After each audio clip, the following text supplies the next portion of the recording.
శరీరంలోకి వచ్చాను కాబట్టి నేను 10 మందికి ఉపకారం చెయ్యాలి, నాకు మేధస్సు ఉంది కాబట్టి. I must be an IAS officer. నేను ఒక జిల్లా కలెక్టర్ని అయితే, డిస్ట్రిక్ట్ మెజిస్ట్రేట్ని కాబట్టి నేను 10 మందికి ఉపకారం చెయ్యాలి అన్న తాపత్రయంతో చదవడం ఎంత గొప్ప విషయం అది. ఆ లక్ష్యం లోపల ఉండడం, అలా ఆ భావన లోపల ఆ లక్ష్యం ఉండడం చాలా గొప్ప విషయం. అందుకని రాముడు 10 మాటలు రాజ్యం లేదు రాజ్యం లేదంటాడు. తనకి సమస్త ధర్మం తెలుసు. రాజుగా ఉండి నేను ఈ 14 ఏళ్లలో ఎంతమందిని కాపాడవలసిన వాడినో కాపాడలేకపోయాను. ఇది ఆయన బాధ తప్ప నాకు రాజ్యం లేదన్న బాధ ఆయనకేం లేదు. రాజ్యాద్భ్రంశో, రాజ్యం పోయింది. వనే వాస, పోని రాజ్యం పోయింది. అరణ్యానికి వచ్చాను. దండకారణ్యంలో చెప్పులు కూడా లేకుండా పల్లేరుకాయలున్నటువంటి ముళ్ళ మీద తిరుగుతున్నాను. సీతా నష్ట, కట్టుకున్న భార్య, ఆవిడ సహధర్మచారిణి, మహాపతివ్రత. ఆవిడ్ని చూసి కష్టం మర్చిపోయాను. ఆవిడ కూడా ఇవాళ ఎత్తుకుపోయారు రాక్షసులు. హతద్విజ, పోని నమ్మినటువంటి ఒక్క స్నేహితుడు జటాయు ఒక్కడే ఉన్నాడు అరణ్యంలో నాకు స్నేహితుడు. ఇవాళ ఆయన కూడా మరణించాడు. ఈ దృశీయం మమాలక్ష్మి నిర్దహేదపి పావక. నిజంగా ఇవాళ నేను పొందినటువంటి కష్టానికి, నేను పొందుతున్న శోకానికి అగ్నిహోత్రాన్ని తీసుకొచ్చి అక్కడ పెడితే అగ్నిని నా శోకం కాల్చేస్తుంది లక్ష్మణ, నా కష్టం కాల్చేస్తుంది నా అలక్ష్మి. అంత దరిద్రంలో, అటువంటి శోకంలో నేనున్నాను లక్ష్మణ అని చెప్పాడు. నిజంగా ఎంత కష్టం, ఎంత కష్టం, నిజంగా రాముడు పడినటువంటి కష్టం.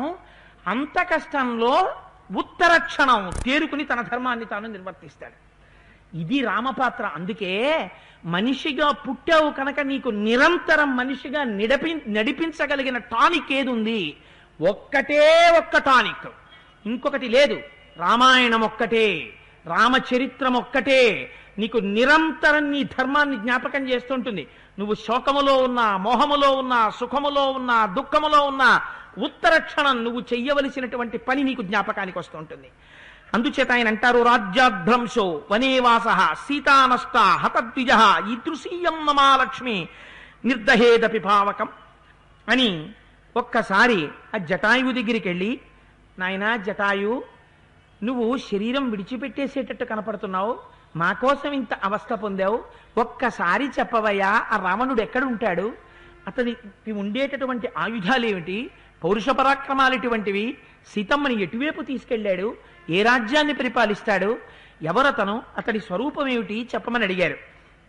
అడిగితే ఆయన అన్నాడు, హృతాసా రాక్షసేంద్రేణ రావణేన విహాయస మాయామాస్తాయ విపులాం వాతదుర్దిన సంకులాం పరిశ్రాంతస్య మేతాత పక్షౌ చిత్వాస రాక్షస సీతామాదాయ వైదేహీం ప్రయాతో దక్షిణాం దిశం ఉపరుధ్యంతి మే ప్రాణ దృష్టిర్భ్రమతి రాఘవ పశ్యామి వృక్షాన్ సంవర్ణ ఉషీరకృతముగ్ధజాన్. రామ, ఆ రావణుడు సీతమ్మ తల్లిని అపహరించి మేఘములను ధూళిని సృష్టించి తన ఒడిలో కూర్చోపెట్టుకుని ఆకాశ మార్గంలో ప్రయాణం చేస్తూ దక్షిణ దిక్కుగా తీసుకెళ్ళిపోయాడు. ఇంతకన్నా ఇంకా నాకు చెప్పాలనిపిస్తోంది, కానీ నా రెక్కలు తెగ్గొట్టి వెళ్ళిపోయాడు. ఇప్పుడు నాకు దృష్టిర్భ్రమతి రాఘవ, నా కళ్ళు కనపడడం మానేస్తున్నాయి, నాకు నోటి వెంట మాట రావట్లేదు, నువ్వు మాట్లాడింది నాకు వినపట్టలేదు, నేను నాలో ఉన్న భావాన్ని చెప్పగలుగుతున్నానో చెప్పలేకపోతున్నానో తెలియనటువంటి పరిస్థితి నాకు ఏర్పడిపోతోంది. అన్నిటినీ మించి నాకేమిటో ఈ అరణ్యం అంతా బంగారంగా కనపడుతోంది, చెట్లన్నీ రామా నాకు బంగారు రంగులో కనపడుతున్నాయి అన్నాడు.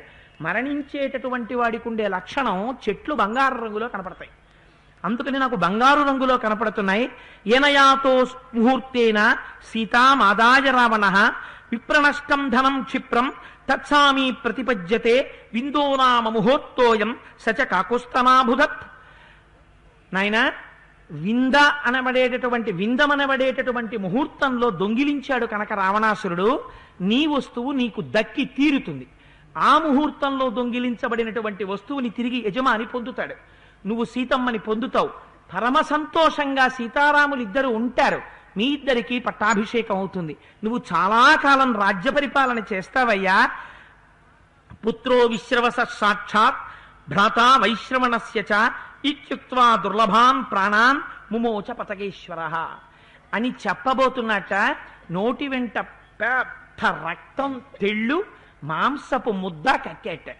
కక్కి ఇంకా చిట్ట చివర ప్రాణాన్ని కూడా లాగి వాక్కుగా మార్చి అప్పుడు కూడా ఇంకా రామచంద్రమూర్తికి ఉపకారం చెయ్యాలనే పుత్రో విశ్రవస సాక్షాత్ ఆ రావణాసురుని యొక్క తండ్రి విశ్రవసో బ్రహ్మ భ్రాత వైశ్రవణస్య చ కుబేరుని యొక్క తమ్ముడు ఇత్యుక్త్వా దుర్లభాన్ ప్రాణాన్.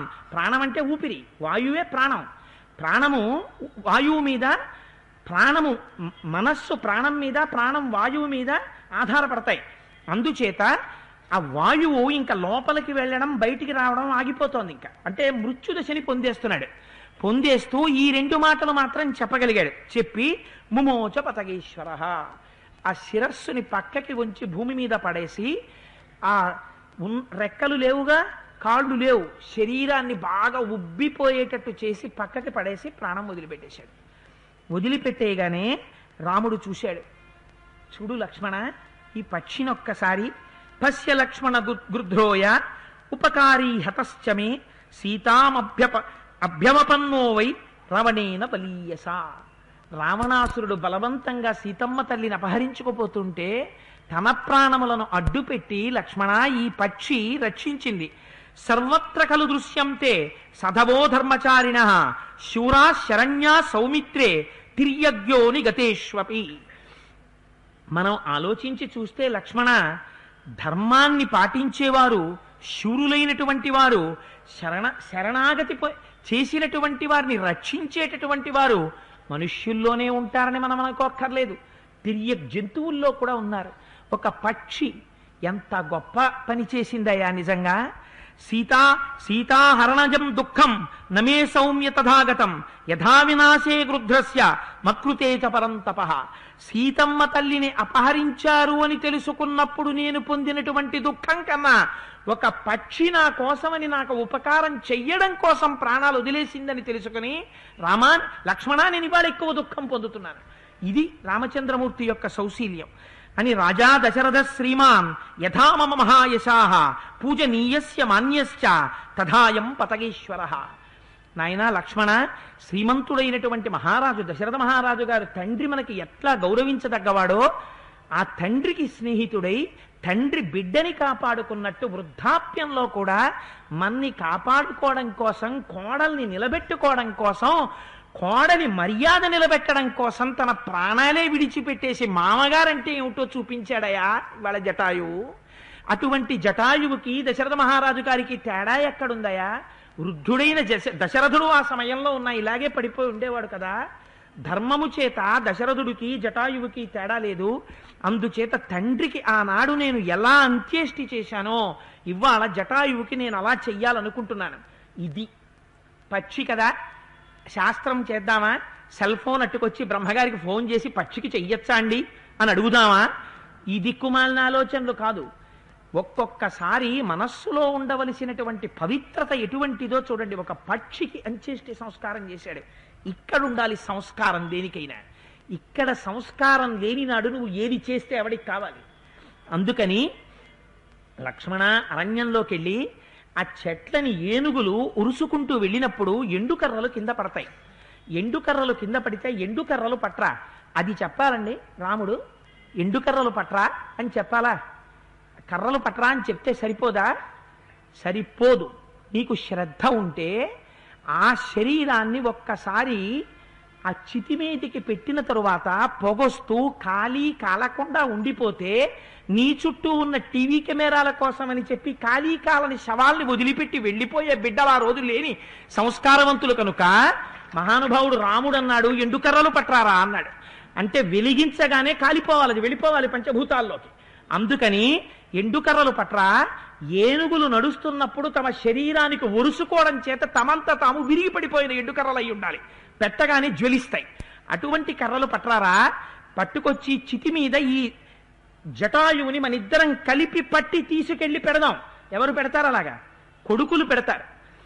ఆ అంత్యేష్టి సంస్కారం చేసేటప్పుడు శరీరాన్ని తీసుకెళ్లి చితి మీద పెడతారు. అందుకని మనిద్దరం మన తండ్రి గారికి ఆనాడు చెయ్యలేకపోయాం, జటాయువుకి చేద్దాం సంస్కారం. తండ్రికి జటాయువుకి తేడా లేదు. తీసుకెళ్లి శరీరాన్ని దాని మీద పెట్టి అగ్నిని ప్రజ్వలింపచేద్దాం, తదనంతరం పిండ ప్రదానం చెయ్యాలి. జటాయువు మాంసం తింటాడు ఆయన. అందుకని వెళ్ళి నువ్వు రోహి మాంసం పట్టుకురమ్మన్నాడు. రోహి అనేది ఒక మృగం. ఆ మృగం యొక్క మాంసంతో పిండం ఇవ్వచ్చు అని చెప్తే ఇది లక్ష్మణుడు అంటే. ఏమిటనయా మధ్యలో వదినోదే వెతకడం మానేసి ఈ రోహి మృగాల్ని తేవడం, ఈ మాంసాలు తేవడం, ఈ ముద్దలు తేవడం, ఈ పిండాలు ఎట్టడం, ఈ చితులు పెట్టడం, ఇయ్యలరంతా ఏమిటనయా అనడు. లక్ష్మణుడి క్యారెక్టర్ని మీరు అబ్జర్వ్ చేయడంలో ఉన్న గొప్పతనం అది. అన్నయ్య చెప్పాడు చేసేస్తాడంతే. సందర్భాసందర్భముల గురించి తన విచారణ ఏమీ ఉండదు. తనకేం సంబంధం లేదు. నేను నా ఉత్తరీయం ఇలా మడతెట్టేసుకుంటాను, నా ఉత్తరీయం తీసి కుడి భుజం మీద వేసుకుంటాను. అయ్యో ధర్మశాస్త్రం అండి ఎడం భుజం మీద వేసుకోవాలండి, ఉత్తరీయం ఏం చెప్పదే. నేను ఎలా వేసుకుంటే అలా వేసుకుంటుంది.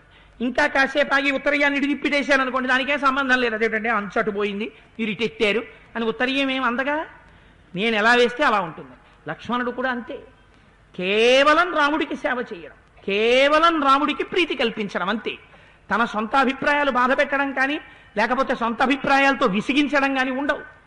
గురువు దగ్గర శిష్యుడు ఎలా మసలాలో అలా మసలాడు లక్ష్మణుడు రాముడి దగ్గర అని గబగబా వెళ్ళాడు. ఎండుకర్రలు తెచ్చాడు.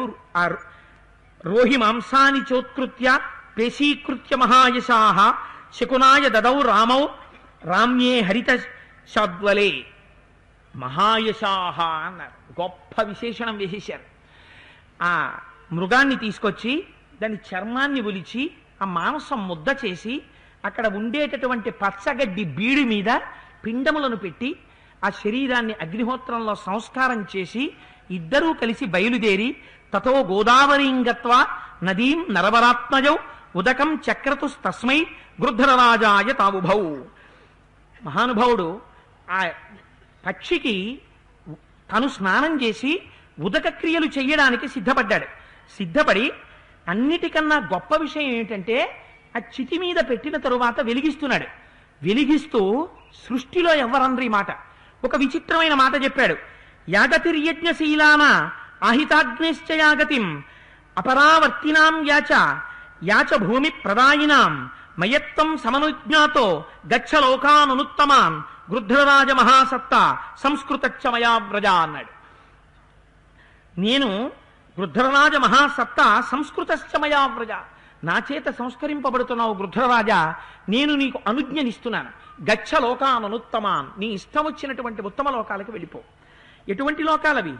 నిరంతరం యజ్ఞం చేసేటటువంటి వారు ఏ లోకాన్ని పొందుతారో, ఆహితాగ్నులైనటువంటి వారు ఏ లోకాన్ని పొందుతారో, సన్యాసులు మళ్ళీ తిరిగి ఇంటికి వెళ్లకుండా సన్యాసాశ్రమాన్ని తీసుకుని పరమ పవిత్రమైన జీవితాన్ని గడిపినటువంటి సన్యాసులు ఎటువంటి ఉత్తమ లోకాల్ని పొందుతారో, యుద్ధంలో వెన్ను చూపించకుండా ప్రాణాల్ని పోగొట్టుకున్నటువంటి ధీరులైన వీరులైనటువంటి యుద్ధ వీరులు ఏ లోకాల్ని పొందుతారో అటువంటి లోకాల్ని జటాయువు నువ్వు పొందు, నేను అనుమతిస్తున్నానన్నాడు అని మంత్రపఠనం చేశాడు. నిజంగా తనకి శరీరాన్ని ఇచ్చినటువంటి తల్లిదండ్రులు వెళ్ళిపోతే కుమారుడు ఆ మంత్రాల్ని పఠించాలి, వాళ్ళని ఉత్తమ లోకాలకు పంపించడం కోసమని. అటువంటి మంత్రపఠనం చేశాడు. నేను ఇలా అన్నానని వేరొకలా ఎవరు మనస్సు కష్టపెట్టుకోకండి. ఇవాళ మనము తద్దినం పెడతాం, వచ్చే భోక్తకి తెలియదు, పెట్టేటటువంటి కర్తకి తెలియదు. ఆ వచ్చిన భోక్త ఆ తినడం మొదలు పెట్టిన దగ్గర నుంచి ఊళ్ళో విషయాలన్నీ ఆయన మొదలెడతాడు. ఔపోసన వడ్డించిన దగ్గర నుంచి ప్రపంచ విషయాలన్నీ కర్త మొదలెడతాడు. శాస్త్రం నిషేధించింది దాన్ని, అలా చేయడానికి వీల్లేదు. అక్కడ పితృకార్యం జరుగుతోంది, నువ్వు ఆవాహన చేశావు, ఆవాహన చేసి అక్కడ భూతతృప్తి జరుగుతోంది కాబట్టి ఆ సమయంలో ఉపనిషత్ పారాయణం ఒక్కటే చెయ్యాలి. తెలుసున్న పెద్దలైతే కర్తకి వెంటనే చెప్పాలి, రే నీకు ఒకవేళ ఉపనిషత్ మంత్ర పారాయణం చేత కాకపోతే నీ కులదేవత ఎవరో నిశ్శబ్దంగా కూర్చొని ఆ కులదేవతకి సంబంధించినటువంటి స్తోత్రాలు చదువుకుంటూ కూర్చో మనస్సులో. నీ భార్య వడ్డన చేస్తుంది, మేం పప్పు కావాలంటే అమ్మ పప్పు అంటాను చాలు, అమ్మ కూర అంటాను చాలు తప్ప అన్యప్రసంగం తద్దినం పూర్తయ్యేంత వరకు జరగకూడదు. కానీ ఇవాళ తద్దినాల్లో కూడా లోక విషయాలే, అన్ని సందర్భాల్లోనూ లోకానికి సంబంధించినటువంటి విషయాలే. భ్రష్టు పడుతోంది సంస్కారం అంటే పట్టదు మరి. అందుచేత అటువంటి లోకాల్ని పొందుతావన్నారు. కానీ రాముడు నరుడి కదా, నరుడైనటువంటి రాముడు జటాయువుకి ఉత్తమ లోకాలు పొందుతావని అనుగ్రహించగలడా? అనుగ్రహించగలడు. ఎందుకని? కొడుకు సత్కర్మ చేసేవాడైతే కొడుకు, అందుకే 3 తరాల వరకు అక్కడ వెయిటింగ్లో పెడతారే, 3 తరాల వరకు తజ్జనం ఎందుకు? తండ్రి గారికి, తాతగారికి, ముత్తాత గారికి. మన కాల ప్రమాణంలో 3 తరాల వరకు వాళ్ళు అక్కడ ఉండనే ఉంటారు. ఉండి ఇక్కడ పెట్టేవాడు, ఆ తర్వాత వంశంలో వచ్చేవాడు సక్రమమైన వాడు లేకపోతే మమ్మల్ని ఉద్ధరించేవాడు ఇంకా లేడురా అని అప్పుడు మళ్ళీ పునర్జన్మ కోసమని నీటి బిందువులో పెట్టి కిందకు వదులుతాడు. సరే, అదంతా మళ్ళీ ఇప్పుడు ఆ పునరుత్పత్తి ఎలా జరుగుతుంది అదంతా అదో పెద్ద విషయం, దాని గురించి నేను ఇప్పుడు స్పృశించదలుచుకోలేదు. అందుచేత 3 తరాల వరకు తద్దినం పెడుతూనే ఉంటాం. అందుకే పెట్టేటప్పుడు ఒక మాట చెప్తారు, పితృ పితామహ ప్రపితామహానాం అని 3 స్థానాలు చెప్తారు. మూడింటిని చెప్తుంటారు. చెప్తున్నప్పుడు అంత జాగ్రత్తగా అక్కడ జరగాలి. కాబట్టి మహానుభావుడు ధర్మమూర్తి అయినటువంటి కొడుకైతే, సత్యధర్మములను పాటించేవాడైతే ఉత్తమ లోకాల్ని పితృదేవతలు పొంది తీరుతారు. ఇవాళ ఒక పక్షికి సంస్కారం చేస్తున్నానని చెయ్యలేదు రాముడు. ఈ పక్షి నా తండ్రి అని చేశాడు. తండ్రి అని చేసినప్పుడు రాముడు జటాయువుతో తండ్రి కొడుకుల సంబంధం పెట్టుకున్నది. రాముడు జటాయువుతో తండ్రి కొడుకుల సంబంధం పెట్టుకోని నాడు నరుడిగా కొడుకుగా ఉత్తమ లోకాలకి పంపలేడు. శ్రాద్ధకర్మ చేసి శ్రాద్ధకర్మ చేసి పితృదేవతలకి ఉత్తమ గతులు కల్పించగలిగిన వాడు పుత్రుడొక్కడే. అందుకే గయాశ్రాద్ధం పెట్టేటటువంటి అధికారం కొడుకొక్కడికే ఉంది. కొడుకు పెట్టగలడు, గురువుకి శిష్యుడు పెట్టగలడు. గయ వెళ్ళి పెట్టినప్పుడు తలుచుకుని మీ ఇష్టం అందరినీ పెట్టండి అని చెప్తారు. కానీ సహజంగా ఈ శరీరంలోంచి వచ్చినవాడు కాబట్టి తనూభవునాత్మ నిలిపి అన్నారు. అందుకే శరీరంలోంచి, తన తేజస్సులోంచి, తన హృదయస్థానము నుంచి కదిలినటువంటి తేజస్సులోంచి వచ్చినవాడు కాబట్టి ఆ కొడుకొక్కడే గయాశ్రాద్ధం పెట్టి తండ్రిని ఉత్తమగతుల వైపుకి పంపగలడు. అందుకని పితృకార్యాన్ని కొడుకుగా రాముడు చెయ్యడం చేత తండ్రిగా జటాయువు ఉత్తమ లోకాల్ని పొందాడు. అలా కానప్పుడు రామాయణాన్ని మీరు చదివి ప్రయోజనం లేదు. ఎందుచేత? ఒక కొడుకుగా మీరు పితృకార్యం చేస్తే తల్లిదండ్రుల్ని కాదు, ఒక పక్షిని కూడా తండ్రిగా చూస్తే ఎలా పంపించచ్చో రాముడు నిరూపించాడు. ఇంకా దశరథ మహారాజు గారు ఉత్తమ లోకాల్ని పొందడంలో ఆశ్చర్యమే ఉంది. కన్న తండ్రి దశరథుడు పొందడు. ప్రతి కొడుకు ఎలా ప్రవర్తించాలో నేర్పడానికి అంత్యేష్టి సంస్కారం చేసి చూపించారు జటాయువు పొందిన లోకాల్ని. అందుచేత మహానుభావుడు అలా పంపించి ఆ గోదావరి నదికి వెళ్ళి స్నానం చేసి అక్కడి నుంచి ఉదక క్రియలు చేశారు. జలతర్పణం అని తర్పణం చేస్తారు. ఆ తర్పణం తండ్రికి ఎలా చేస్తారో అలాగే తర్పణం విడిచిపెట్టాడు. విడిచిపెట్టిన తరువాత ఆయన విచిత్రం ఏమిటంటే జగామ పుణ్యాంగతిమాత్మన శుభాం అన్నారు. ఉత్తమమైనటువంటి లోకాల్ని జటాయువు పొందినాడు అని చెప్పారు. ఈ మాట చెప్పకపోతే రాముడు చేసిన దాని వల్ల జటాయువు పొందాడా పొందలేదా ఎక్కడా తెలియదు. పొందినాడు ఋషివాక్యం చెప్పేశారు. చేతేమైంది? కొడుకుగా నువ్వు చెయ్యవలసినది చేస్తే నీకు జన్మనిచ్చిన తండ్రిగా ఆయన పొందవలసినది ఆయన పొందుతాడు. అందుచేత కొడుకుగా పుట్టడం ఎంత గొప్పో, ఎంత బాధ్యతో, ఎంత జాగ్రత్తగా విధి నిర్వహణం చెయ్యాలో శ్రాద్ధకర్మ చేసినప్పుడు రామచంద్రమూర్తి జటాయు విషయంలో నిరూపించి చూపించారు. నేను నీ తండ్రి స్నేహితున్నయా అంటే ఎంత గొప్ప స్థితిని కల్పించారో చూడండి.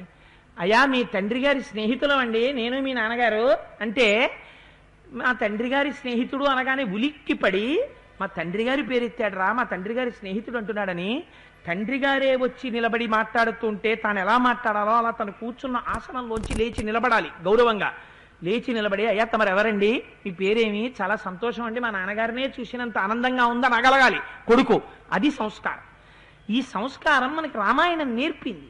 సరే, అందుచేత ఇంకక్కడ నుంచి బయలుదేరుతూ ఆ జటాయువుకి అంత్యేష్టి సంస్కారం అయిపోయిన తర్వాత పశ్చిమ దిక్కుగా వెళ్ళిపోతున్నారు. వెళ్ళి అక్కడ నుంచి దక్షిణ దిక్కుకి తిరిగారు. క్రౌంచారణ్యంలోకి ప్రవేశించారు. క్రౌంచారణ్యం మహాభయంకరంగా ఉంటుంది. ఎక్కడ చూసినా లతలు, తీగలు, పువ్వులు, చెట్లు, కాయలు, భయంకరమైన గుహలు, చీకటి, పక్షులు, క్రూర మృగాలు, పావులు, విషక్రిములు, అత్యంత భయంకరంగా ఉంటుంది. ఆ క్రౌంచారణ్యాన్ని దాటారు. క్రౌంచారణ్యానికి మతంగ మహర్షి ఆశ్రమానికి మధ్యలో కొంత ప్రదేశం ఉంది. ఆ మతంగ మహర్షి యొక్క ఆశ్రమానికి క్రౌంచారణ్యానికి మధ్యలో ఉన్నటువంటి ప్రదేశంలోకి ప్రవేశించారు. ప్రవేశించేసరికి ఒక చీకటి గుహ ఒకటి కనపడింది. ఆ చీకటి గుహ దగ్గర అలికిడి చప్పుడు వినపడ్డాయి. వినపడేసరికే ఎక్కడి నుంచో ఒక భయంకరమైన స్త్రీ పరిగెత్తుకుంటూ వచ్చింది. భయదామల్పసత్వానాం భీభత్సాం రౌద్రదర్శనాం లంబోదరీం తీక్షణదంస్ట్రాం కరాళం పరుషత్వచం భక్షయంతీం మృగాం భీమాన్ వికటాం ముక్తమూర్ధజాం ప్రేక్షేతాం తతస్తత్ర భ్రాతరౌ రామలక్ష్మణౌ. ఈ రాక్షసి పేరు అయోముఖి. కడుపు కిందకి జారిపోయింది. వికృతమైనటువంటి రూపం. ఓ 4 పులులు, 8 సింహాలు, 3 భల్లూకాలు, 6 తోడేళ్లు పట్టుకు తింటూ ఉంటుంది ఆవిడ. ఒంటి నిండా రక్తం, ఆ కొవ్వు కారిపోయి ఉన్నాయి. అటువంటి స్త్రీకి వ్యామోహం లక్ష్మణుడి యందు పుట్టింది. పుట్టి పరుగు పరుగున వచ్చి లక్ష్మణుడిని పట్టుకుని ఎంత బాగున్నావు రా కుర్రాడా, మంచి యవ్వనంలో ఉన్నావు, రా మన ఇద్దరం హాయిగా పర్వతచర్యల్లో తిరుగుతూ క్రీడిద్దామంది. అసలు ఎవరైనా ఒక వ్యక్తిని చూడగానే ముందు వాడి శరీరం, వాడి అందం, వాడి యవ్వనం, వాడిలో ఉన్న మిసమిస, వాడితో పొందు, ఇవి గుర్తొస్తే రాక్షస లక్షణమే. అవతల వారిని చూడగానే వారెవరు, వారి తండ్రి గారెవరు, వారి కులం ఏమిటి, వారి వంశం ఏమిటి, వారి ప్రాజ్ఞత ఏమిటి, ఇవి గుర్తొస్తే వాడు మనుష్యుడు. రాక్షసి అంటే ఏం గుర్తొస్తుందంటే చూడగానే తిన్నన్నా తింటుంది, లేకపోతే శరీర సుఖాన్నన్నా అనుభవిస్తానంటుంది. అందుకని ఆ లక్ష్మణుడిని ఎత్తుకుని పారిపోదాం అనుకుంది. అంతకుముందు అన్నాడు మహానుభావుడు, స్త్రీ స్పర్శని సహించట అసలు లక్ష్మణుడు. అది ఆయన గొప్పతనం. తన భార్య ఊర్మిళ స్పర్శ తప్ప అన్య స్త్రీ స్పర్శని ఒప్పుకోడు లక్ష్మణుడు. అందున పక్కన గురువుగారు ఉన్నారు. ఎవరు? రామచంద్రమూర్తి. రామచంద్రమూర్తి ఉండగా పరస్త్రీ వచ్చి అలా పట్టుకుంటే కాసేపు రిలీఫ్ అనే రకం కాదు లక్ష్మణుడు. మహానుభావుడు చూడగానే దిక్కుమాలింది, ఇది ఎక్కడి నుంచి వచ్చిందని ఏవముక్తస్తు కుపిత ఖడ్గముద్రుచ్య లక్ష్మణ కర్ణా నాసా స్థనౌ చాస్య నిచకర్తారి సూదన. వెంటనే తన ఖడ్గాన్ని తీసి ఆవిడ యొక్క ముక్కుని, చెవుల్ని, స్థనాల్ని నరికేశారు. ఇప్పటికి ఇలా ఎంతమందిని నరికారు అరణ్యవాసానికి బయలుదేరాక? మీరు జ్ఞాపకం తెచ్చుకోండి. ఒకసారి శూర్పణఖకి, ఇప్పుడు అయోముఖికి, ఇంకొకరు కూడా ఉన్నారు. బాలకాండలో రామచంద్రమూర్తి చెప్తే తాటక యొక్క ముక్కు చెవులు లక్ష్మణుడు కొయ్యలా? అప్పుడు ఒకసారి 3 సార్లు రాక్షసులు స్త్రీ రూపంలో వస్తే ముక్కు చెవులే కోస్తారు. ఎందుకు ముక్కు చెవులే కోయడం అంటే, ముక్కు కోసేశారనుకోండి, ఒక కాలు కోసేశారనుకోండి, ఆ శరీరానికి నడక కష్టమైపోతుంది. ఒక చెయ్యి తీసేశారనుకోండి, జీవితం కష్టమైపోతుంది. ఒక ముక్కు కోసేశారనుకోండి, ఏం ప్రమాదం రాదు, ఊపిరిడుతూనే ఉంటుంది. కానీ చూసిన వాళ్ళు అదే నీ ముక్కేదంటుంటారు. నీ ముక్కేదన్నప్పుడల్లా ఎవడైనా కాలు తీసేసేవాడు ఉంటాడు, చెయ్యి తీసేసేవాడు ఉంటాడు, ముక్కు తీసేసేవాడు ఉంటాడు. అది శిక్ష కాదు. కానీ ముక్కు తీసేస్తే అందరు అదే ముక్కెందుకు తీసేశారు నీకని అడుగుతారు, చెవులు ఎందుకు తీసేశారని అడుగుతారు. వికృతమైన రూపంగా చూస్తారు. అంత వికృతమైన రూపంగా చూస్తే ఇంకా ఈ కామానికి సంబంధించిన ఆలోచన నశిస్తుంది. అందుకని వికృత రూపం చెయ్యడం కోసమని రాముడు స్త్రీ రాక్షసులు వస్తే ఆ రాక్షసిని, స్త్రీని సంహరించడమా అని ఎప్పుడు ముక్కు చెవులే కోస్తూ ఉంటాడు. మీరు చూడండి, అందుకే ముఖ్యంగా 3వసారి కూడా ముక్కు చెవులే కోశారు. ఈసారి లక్ష్మణుడు స్తనములు కూడా కోసేశాడు. కోసేస్తే ఆవిడ నెత్తుటి వరదలు కారిపోతున్నాయి. పెద్ద అరుపులు అరుస్తూ వెనక్కి తిరిగి ఆ గుహవేపుకి ఏడుస్తూ గుండెలు బాదుకుంటూ పారిపోయింది. సరే, అక్కడి నుంచి బయలుదేరారు. ఇంకొంచెం ముందుకు వెళ్ళిపోతున్నారు. వెళ్ళిపోతుండగానే లక్ష్మణుడు అన్నాడు రామచంద్రమూర్తితో, అన్నయ్య చాలా దుర్నిమిత్తాలు కనపడుతున్నాయి అన్నయ్య, ఏదో తీవ్రమైన భయం వేస్తోంది, ఏదో హఠాత్తుగా మనకి యుద్ధం వస్తోంది అని అనిపిస్తోంది. పైగా యశవంచులకో నామ పక్షీ పరమదారుణ అవయోర్ విజయం యుద్ధే సంసన్నివ వినర్దతి. ఇక్కడ వంజులకం అనేటటువంటి పక్షి కూస్తోంది అన్నయ్య. ఈ పక్షి కూస్తే అది చాలా దారుణమైన పక్షి. ఆ పక్షి కూత ఎవరికి వినపడుతుందో వాళ్ళకి జయం కలుగుతుంది. కానీ పరమదారుణమైన యుద్ధం జరగబోతోంది అన్నయ్య అని చెప్తున్నాడు. ఇంకాను చెబుతూ ముందుకెడుతున్నారు. పెద్ద చప్పుడైంది. ఏమిటా ఈ చప్పుడని చూశారు ఇద్దరు. చూసేసరికి సృష్టిలో అప్పటి వరకు కని విని ఎరగనటువంటి ఒక రూపం కనపడింది వాళ్ళకి. దానికి తలకాయ లేదు, కాళ్ళు లేవు, చేతులు లేవు. కేవలం ఇక్కడ నుంచి ఈ గుండెల దగ్గర నుంచి ఈ నడుము కింద భాగం వరకు మాత్రమే ఉంది. దానికి ఇక్కడే ఓ పెద్ద నోరు ఒకటి ఉంది, ఈ పైనే ఓ పెద్ద కన్నోటు ఉంది, దానికి ఒక రెప్ప ఉంది. ఆ రెప్ప పైకెత్తితే అగ్నిహోత్రంలా చూస్తోంది ఆ కన్ను. ఆ కన్ను దూరంగా ఉన్న వస్తువుల్ని కూడా చూస్తోంది. 2 మైళ్ళ దూరం వరకు వెళ్ళగలిగినటువంటి చేతులు ఉన్నాయి. ఆ చేతులతో తడుముతుంది. ఎందుకని లేవలేదు, కాళ్ళు లేవు నడవడానికి, అందుకని ఇలా తడుముతుంది. తడుముతున్నప్పుడు ఏదో చేతికి తగులుతుంది. తగలగానే దాన్ని ఒకసారి ఇలా ఇలా అని గుర్తుపడుతున్నా ఏనుగు అనుకుంటుంది. దాన్ని ఇలా పట్టుకుని లాక్కుంటుంది. లాక్కుని ఇప్పుడు చూడండి బెడ్రూముల్లో లేవకుండానే ఇలా స్విచ్ కట్టుకునే టైప్ వచ్చాయి. అలా ఇలా చాపి ఒకసారి ఆ ఏనుగుని పట్టుకుని ఇలా దగ్గరికి తెచ్చుకుని ఇక్కడే ఉంది కదా నోరు, అందులో పడేసుకుంటుంది. పడేసుకుని నవిలి మింగేస్తుంది. అక్కడే కూర్చుంటుంది, లేవదు, ఎక్కడికి వెళ్ళదు. అంత విచిత్రమైనటువంటి ఒక స్వరూపం కనపడిందిట. తం శబ్దం కాంక్షమాణస్తు రామకక్షే సహానుజ దదర్శ సుమహాకాయం రాక్షసం విపులోదరం అసదే అసేతతుస్తత్ర తావుభౌ ప్రముఖే స్థితం వివృద్ధ అశిరోగ్రీవం కబంధ ముదురే ముఖం. అది ఉదరము, నోరు, కన్ను అన్నీ అక్కడే ఉన్నాయి. అటువంటి భయంకరమైనటువంటి స్వరూపాన్ని చూశారు. చూసి అసలు ఇదేమిట్రా వీడేం రాక్షసుడు రాసలు అనుకుంటున్నారు. అనుకునే లోపల వాడు 2 చేతులతో రామలక్ష్మణుల్ని పట్టేశాడు. పట్టేసి దగ్గరికి లాగేసుకుంటున్నాడు. లాగేసుకుంటూ చాలా బలి దొరికారా మీరు, చాలా కాలానికి మంచి ఆకలి మీద ఉన్నాను. వాడు తీరే ఆకలి ఏం కాదు, ఎన్ని తినేసినా తింటూ ఉంటాడు వాడు అలాగా. అందుకని మంచి ఆకలి మీద ఉన్నాను, మంచి జవసత్వాలతో ఉన్నారు, అరణ్యానికి వచ్చి ఇటువైపు ఎందుకు వచ్చారా మీరు, మీ ఇద్దరిని తినేస్తాను, నా పేరు కబంధుడు అంటారు, నేను రాక్షసుణ్ణి అని దగ్గరగా తీసుకుంటున్నాడు. అక్కడ ఏదో లక్ష్మణుడు బాధపడ్డట్టు చెప్పారు, కానీ లక్ష్మణుడు అంత పిరిగ్గా మాట్లాడతాడా అని నాకు అనుమానం. నేను అందుకు నా మాట వదిలిపెట్టాను. అంటే వాల్మీకి మహర్షి శ్లోకాల్లో కొన్ని ప్రక్షిప్తాలు తీసుకొచ్చారు కొంతమంది. అందుచేత రామలక్ష్మణులు ఇద్దరిని చేత్తో పట్టుకుని దగ్గరికి లాగుతున్నాడు. లాగుతుంటే లక్ష్మణుడు అన్నాడు, అన్నయ్య మనం ఈ రాక్షసుణ్ణి విపేక్షిస్తే వీడు మన ఇద్దరినీ తీసుకెళ్లి నోట్లో పడేసుకుంటాడేమో, నోట్లో పడేసుకునే లోపలే ఏదో ఒకటి చేసేయాలి. అందుకని ఏ చేతులతో దగ్గరికి లాక్కుంటున్నాడో ఆ చేతులు 2 ఖండించేద్దాం అన్నాడు. అనగానే దక్షిణం బాహు మసినాతత చిచ్ఛేదరామో వేగేన సవ్యం వీరస్తు లక్ష్మణ. లక్ష్మణుడేమో ఎడమ బాహువు నరికేశాడు, రాముడేమో కుడి బాహువు నరికేశాడు. నరికేగానే 2 చేతులు కింద పడిపోయి, పడిపోగానే పిడికిళ్ళు తెరుచుకున్నాయి. అందులోంచి రామలక్ష్మణులు ఇద్దరు బయటికి వచ్చేశారు. అప్పుడు వాడు అన్నాడు, 2 చేతులు తెగిపోయి నెత్తురు కాల్వల కింద వెళ్ళిపోతుంటే మీ ఇద్దరు ఎవరబ్బాయి అన్నాడు. అంటే లక్ష్మణుడు అన్నాడు, ఈయన్ని రాముడని పిలుస్తారయ్యా, దశరథ మహారాజు గారి కుమారుడు, తండ్రి యొక్క మాటకి కట్టుబడి 14 సంవత్సరముల అరణ్యవాసానికి వచ్చాడు. ఈయన భార్య సీతమ్మని ఎవరో అపహరించారు. ఆ సీతమ్మని వెతుక్కుంటూ మేము ఈ మార్గంలో వచ్చాం. అసలు నువ్వెవరయ్యా ఇలా ఉన్నావు, ఇలాంటి రాక్షసుడిని మేము ఎప్పుడూ చూడలేదు అన్నారు. అంటే వాడన్నాడు, నా కథ చెప్తాను, కానీ మీరు నాకు ఉపకారం చేసి పెట్టాలన్నాడు. ఏం చెయ్యాలి అన్నారు.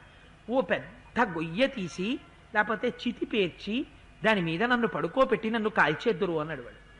అలాగే కాల్చేస్తాం కానీ సీతమ్మ తల్లిని ఎవరో అపహరించారు, నువ్వు రాక్షసుడివి కదా, నీకేమైనా తెలుసా అని అడిగారు వాళ్ళు. అడిగితే వాడన్నాడు, ఈ శరీరంతో చెప్పలేను కానీ నన్ను కాల్చేస్తే నా మంచి పూర్వ శరీరం వచ్చేస్తుంది, ఆ శరీరంతో చెప్తాను, ఈ శరీరంతో జ్ఞాపకం లేదు, ఆ శరీరానికి అన్నీ తెలుసు, అప్పుడు చెప్తా, నన్ను కాల్చేయండి అన్నాడు. కాలుస్తాం కానీ నువ్వు ఎవరు అసలు ఇలా ఎందుకున్నావు అని అడిగాడు. అడిగితే వాడన్నాడు, నేను పూర్వకాలంలో అపారమైనటువంటి తేజస్సుతో ఉండేవాణ్ణి. ఎంత గొప్పగా చెప్పుకున్నాడో చూడండి. పురారామ మహాబాహో మహాబల పరాక్రమ రూపా మాసీన్ మమా చింత్యం త్రిషు లోకేషు విశ్రుతం యథా సోమస్య శక్రస్య సూర్యస్య చ యథా వపుః. సూర్యుడు ఎలా ఉంటాడో, చంద్రుడు ఎలా ఉంటాడో, ఇంద్రుడు ఎలా ఉంటాడో నాకు అటువంటి శరీరం ఉండేది. అంత తేజోమూర్తినై ఉండేవాణ్ణి. నన్ను చూసి అందరూ పొంగిపోతుండేవారు, అబ్బాయి ఏమి స్వరూపం రా, ఏమి స్వరూపం రా అని. అంత అందమైన శరీరం నాకుంటే నాకు దిక్కుమాలిన ఆలోచన ఒకటి వచ్చింది. కామరూపిణి కనుక నేను ఒక విచిత్రమైనటువంటి స్వరూపాన్ని పొంది అరణ్యంలోకి వెళ్ళి అందరినీ భయపెడితే ఎలా ఉంటుంది అని. మనకి కూడా ఇలాంటి అలవాట్లు కొన్ని ఉంటాయి. రాక్షసుల యొక్క అట్టముక్కలు తగిలించుకుంటూ ఉండడం, లేకపోతే చిత్ర విచిత్రంగా క్రాపు దువ్వుకుని భయంకరంగా కనపడుతూ ఉండడం, విర్రి నవ్వులు నవ్వుతూ ఉండడం ఇంట్లో. అది అప్పటికి ఆపపోతే ఆ సమయంలో ఎవరికో మనస్సు ఖేదపడి దిక్కుమాలినాడు ఇవి తినేస్తున్నావు అలాగే ఉండరా అన్నాడు అనుకోండి, వాడు అలా పడి ఉంటాడు. ఇక అందులో వాడు చేసింది అదే. ఎందుకు? హాయిగా చక్కటి శరీరం ఉంది, సుఖంగా హాయిగా ఉండొచ్చు కదా, ఉండకుండా భయంకరమైన రూపాన్ని ఉన్న దానితో తృప్తి లేకుండుట అంటే ఇదే. మీరందరూ నన్ను మన్నిస్తానంటే ఒక మాట చెప్తాను. ఉన్నది వదిలేవు, లేనిది కోరేవు, ఒక పొరపాటుకు యుగములు పొగిలేవు, ఊహల ఉయ్యాలవే మనసా తెగిన పతంగానివే అన్నాడు మహానుభావుడు. ఎవడన్నాడో కానీ యథార్థం. ఎంత గొప్ప స్వరూపం ఉండనివ్వండి, అక్కర్లేదు. ఉన్నవాడికి లేదని ఏడుపు, లేనివాడికి నాకు ఉంటే బాగుండని ఏడుపు, ప్రతివాడికి ఏదో ఓ ఏడిపే. చాలా అందంగా ఉన్నవాడు ఏడుస్తూనే ఉంటాడు, చాలా వికారంగా ఉన్నవాడు ఏడుస్తూనే ఉంటాడు, డబ్బు ఉన్నవాడు ఏడుస్తూనే ఉంటాడు, డబ్బు లేనివాడు ఏడుస్తూనే ఉంటాడు, తినగలిగిన వాడు ఏడుస్తూనే ఉంటాడు, తిండి లేనివాడు ఏడుస్తూనే ఉంటాడు. మనసు యొక్క దౌర్బల్యం. అందుచేత వాడు అంత మంచి స్వరూపం ఉన్నవాడు ఎందుకు వచ్చిన వేషాలు వాడికి? వాడు ఇప్పుడు ఎలా ఉన్నాడో అలాంటి రూపం పొందేట్టే. పొంది ఎక్కడికి వెళ్ళాడు? అరణ్యంలోకి వెళ్ళాడు. ఎందుకు? అమాయకులందరూ అక్కడ దొరుకుతారు. మనం చిన్నపిల్లల్ని చూడగానే ఏమంటాం? వాళ్ళు తేరగా దొరుకుతారు. రైల్లో వెడుతుంటాడు, ఎవరో పిల్లాడు అస్తమానం తండ్రి దగ్గరే ఉంటూ ఉంటాడు. వీడు ఉండొచ్చుగా దుష్టబుద్ధి. వీడంటాడు ఆ పిల్లాడిని చూసి, రే మీ నాన్నగారు నేను వచ్చే స్టేషన్లో దిగిపోతున్నాను రా అంటాడు. అనగానే వాడు ఇంకా గట్టిగా తండ్రి పీక కౌగిలించుకుని నాన్న నువ్వు దిగిపోతున్నానా, నాన్న నువ్వు దిగిపోతున్నానా అని వాడు ఏడుపు మొదలెడతాడు. చిన్నపిల్లల్ని ఏడిపించడం అంటే ఎంత సరదాయో. పాపం వాళ్ళు వీడి మీదకి రాలేరుగా తిరిగి. వాడు 10 ఏళ్ళు పోయింది అనుకోండి, వాడికి పెద్దవాడు అయిపోయాడు అనుకోండి, చీనోరమై నువ్వు మీ అమ్మా నాన్న నేను దింపేస్తాను వచ్చే స్టేషన్లో అంటాడు. పాపం వాడు ఇంకా అనలేడుగా. అందుకని వీడి లోపల ఉన్న రాక్షస ప్రవృత్తి బయటకు వస్తోంది. లేకపోతే పిల్లలతో నీకు ఆ పరిహాసం ఏమిటి? అందుకని ఆ పిల్లల మనస్సు బాధ పెట్టడం, వాడు ఏడుస్తుంటే వీడు నవ్వుతూ ఉండడం. అంటే ఒకనాడు ఎప్పుడో రాక్షసి ప్రవృత్తి ఉండిపోయింది, ఇంకానో అది ఇలా బయటకు వస్తోంది. దాన్ని నువ్వు సర్దుకోవాలి, జాగ్రత్త పడాలి. అది కూడా ఉండడానికి వీల్లేదు. అందుచేత అలా చిత్రం ఏమిటంటే వీడు చిత్రమైనటువంటి రాక్షస స్వరూపాన్ని పొంది అరణ్యంలోకి వెళ్ళాట. అక్కడెవరు దొరుకుతాడు? అమాయకుడు, ముళ్ళు దొరుకుతారు. పాపం స్థూలశిరుడు అని ఒక మహర్షి అక్కడికి వెళ్ళేదో కాస్త కందమూలాలు దర్భలు ఏరుకుందామని ఏరుకుంటున్నారు. ఆయన వెనకాతలకి వెళ్ళి వీడు పెద్ద కేకేశాడు ఈ రూపంతో. ఆయన వెనక్కి తిరిగి చూశారు, వీడిని చూశారు. చూసి సోహం రూపమిదం కృత్వా లోకవిత్రాసనం మహత్ ఋషీన్వనగతాన్ రామ త్రాసయామి తతస్తతః. భయపెట్టడం కోసమని ఆయన దగ్గరికి వెళ్ళాను, స్థూలశిరుడి దగ్గరికి. ఆయన అన్నాడు నా వంక చూసి, తతస్థూలశిరానామ మహర్షి కోపితోమయ సంచిన్వన్ వివిధం వన్యం రూపేణ నేన దర్శిత. నీకెంత సరదాగా ఉందిరా ఇలా తిరగడం అరణ్యాల్లో, నువ్వు ఇలాగే చాలా కాలం ఇక్కడే తిరుగుతుండు అని ఆయన వెళ్ళిపోయాడు. అప్పుడు వీడు పరిగెత్తాడు ఆయన దగ్గరికి. అమ్మ బాబాయ్ అదేంటి అలాగన్నారు, అయితే అలాంటి రూపం ఉండిపోతుందో ఏమిటో నాకు వద్దను వదిలేశాడు. దాన్ని వదిలేసి మళ్ళీ స్వస్వరూపాన్ని పొందాడు. పొంది ఆయన కాళ్ళ మీద పడి, మహాప్రభో మీరు ఇలా అన్నారు కాబట్టి వచ్చేస్తున్నారు ఎప్పుడో అప్పుడు, అది ఎలా పోతుందని అడిగాడు. అయితే ఆయన అన్నాడు, మరి తిరిగావు కదా నా జోలికి వచ్చి. మహర్షులు వెంటనే పాపం వాళ్ళు ఉపశాంతి చేసేస్తారు. అందుకని ఆయన అన్నాడు, నీకు వచ్చినటువంటి ప్రకోపం పోవాలి. రామలక్ష్మణులు వస్తారు, వచ్చి నీ 2 చేతులు నరికేస్తారు. నరికేస్తే ఆనాడు నీకు శాప విమోచనం అయిపోతుందన్నాడు. వీడు వెంటనే వెళ్ళి తపస్సులో కూర్చున్నాడు. అది గమ్మత్తు. కూర్చుంటే ఎంత తపస్సు చేశాడంటే చతుర్ముఖ బ్రహ్మగారు ప్రత్యక్షమయ్యారు. ప్రత్యక్షమై ఏం కావాలరా అబ్బాయి అన్నారు. వీడు ఇంకో వరం కోరుకోవచ్చు కదా, వాడి కర్మ చూడండి అలా ఉంది, వాడి ప్రకోపం, నాకు దీర్ఘాయుర్దాయం కావాలి అన్నాడు. ఆయన తథాస్తు అని వెళ్ళిపోయాడు. వెళ్ళిపోగానే వీడికి లోపల నుంచి రజోగుణం ప్రకోపించింది. నాకు ఇప్పుడు దీర్ఘాయుర్దాయం ఉందిగా, ఇంద్రుణ్ణి గెలుస్తానన్నాడు. ఇంద్రుడి మీదకి యుద్ధానికి వెళ్ళాడు. ఆయన ఎవడరా వచ్చాడని అడిగాడు. వాడు వచ్చేసాడండి, వాడి పేరు ధనువుట, వాడు వచ్చాడు, వాడు వచ్చి యుద్ధం చేస్తున్నాడు అన్నారు. ఆయన వచ్చి 100 అంచులు కలిగిన వజ్రాయుధాన్ని ప్రయోగించాడు. మహర్షి శాపం ఉంది కదా, ఆ వజ్రాయుధం ఏం చేసింది? కాళ్ళ 2 లోపలికి నొక్కేసింది, ఛాతీలోకి, తలకాయని లోపలికి నొక్కేసింది, ఆ 2 చేతుల్ని నజ్జుగా లోపలికి నొక్కేసింది. నొక్కేస్తే ఇక్కడి నుంచి ఇక్కడ వరకే ఉంది, అక్కడ పడ్డాడు. పడితే ఇంద్రుడు చూసి వాడిని కొట్టి వెళ్ళిపోతున్నాడు, కదలడు కదా అని. వీడు పెద్ద కేకేశాడు, నువ్వు నన్ను కొట్టేశావు బాగుంది, కాళ్ళు లోపలికి తోసేశావు, తలకాయ లోపలికి తోసేశావు, నన్నేమో దీర్ఘాయుర్దాయం అని బ్రహ్మగారు అన్నారు, చాలా కాలం బతుకుతావురా నువ్వు అన్నాడు ఆయన. నేను అడిగాను, ఇప్పుడు నోరు నాకు లోపలికి పోయింది కదా, ఏం తిని బతకను దీర్ఘాయుర్దాయం, చచ్చిపోతాను కదా తినకపోతే అన్నాడు. ఓహో బ్రహ్మగారు వరం ఇచ్చారు ఏమిట్రా నీకో, అయితే నిజం చెయ్యాలి నేను, నువ్వు ఇలా దీర్ఘకాలం బతకాలి, అందుకు నుండు నేను పని చేస్తానని ఆయన ఏం చేశాడంటే సర్జరీ చేసి ఇక్కడే నోరెట్టాడు. పెట్టి ఇక్కడ ఒక కన్నెట్టాడు. చాలు కదా. అంటే బాగుంది, మరి ఏం తెచ్చుకు తిన్నాం, ఎవరు వస్తారు నా దగ్గరికి, తినని ఎవడన్నా వస్తాడా అన్నాడు. తినడానికేగా నువ్వు బతకాలి, పెద్ద చేతులు ఇస్తా, 2 యోజనాల చేతులు, కూర్చో తడుక్కో, ఏది కనపడితే ఇలా లాక్కో నోట్లో పడిచుకో, అలా ఉండు. బ్రహ్మగారిచ్చిన వరం పూర్తవుతుంది. నా వజ్రాయుధం నొక్కేయడం మహర్షి యొక్క శాపానికి అనుగుణంగా నొక్కేసింది. అలా పడుండి అరణ్యంలో అన్నాడు. రామా, అప్పటి నుంచి ఇలా పడున్నాను, పడుండి తడువుకు తింటూ ఉంటాను. ఆ తడిమేటప్పుడు ఎప్పటి నుంచో చేతికి రామలక్ష్మణులు తగిలితే బాగుండనుకుంటూ తడుగుతున్నాను. ఇన్నాళ్లకయ్యా తగిలావో, ఎంత పొంగిపోయానో, అమ్మయ్య నా చేతులు నరికేశాడు, వదిలిపోయింది దిక్కుమాల శరీరం ఇక్కడతో అని. ఇప్పుడు బుద్ధొచ్చిందయ్యా రామా, కానీ దీన్ని తగలబెట్టేస్తే కానీ ఈ శరీరం పోదు, ఇది పూర్తిగా పోతే నా స్వస్వరూపం నాకు వచ్చేస్తుంది, అందుకని తగలబెట్టి పుణ్యం కట్టుకోవయ్యా, నీకు నేను ఉపకారం చేస్తానన్నాడు. తప్పకుండా దానికే ఉందయ్యా, తగలబెట్టేస్తాను అలాగే అన్నాడు రామచంద్రమూర్తి. ఇది మనకి ఒక రహస్యాన్ని నేర్పుతుంది. యథార్థానికి ఒంటికి చక్కటి స్వరూపం ఉంది, హాయిగా బతకచ్చుగా. ఏ రకంగానైనా సరే అహంకారం పొందడానికి ఇంత చిన్న కారణం దొరికిందనుకోండి, ఇంత చిన్న కారణం దొరికితే చాలు, అంతే. దాన్ని అడ్డు పెట్టుకుని ఎంత అహంకారమో చెప్పలేను. ఒకడికి అందగాడిన అహంకారం, ఒకడికి చదువుకున్నానని అహంకారం, ఒకడికి డబ్బు ఉందని అహంకారం, ఒకడికి అధికారం ఉందని అహంకారం. ఉన్నదాంతో 10 మందిని తృప్తిపరుద్దామని జీవితం నడవదు. ఉన్న ఒకే ఒక చిన్న సుగుణంలోంచి అహంకారం అన్న భూతం వస్తుంది. అది ఎక్కడికి తీసుకెడుతుంది? చిట్ట చివరికి అన్నిటికన్నా అత్యంత ప్రమాదకరం ఇది. భగవంతుణ్ణి నమ్ముకున్న భక్తుల దగ్గరికి వెళ్ళి పరిహాసం ఆడడం. ఏం చేశాడు? స్థూలశిరుడి దగ్గరికి వెళ్ళి పరిహాసం ఆడాడు. ఏమైంది? దుష్ట శరీరంలోకి ప్రవేశించాడు. ఇంత తపస్సు చేశాడు, ఎందుకు పనికొచ్చింది? ఒక్క ఋషి ఖేదాన్ని పొందారు.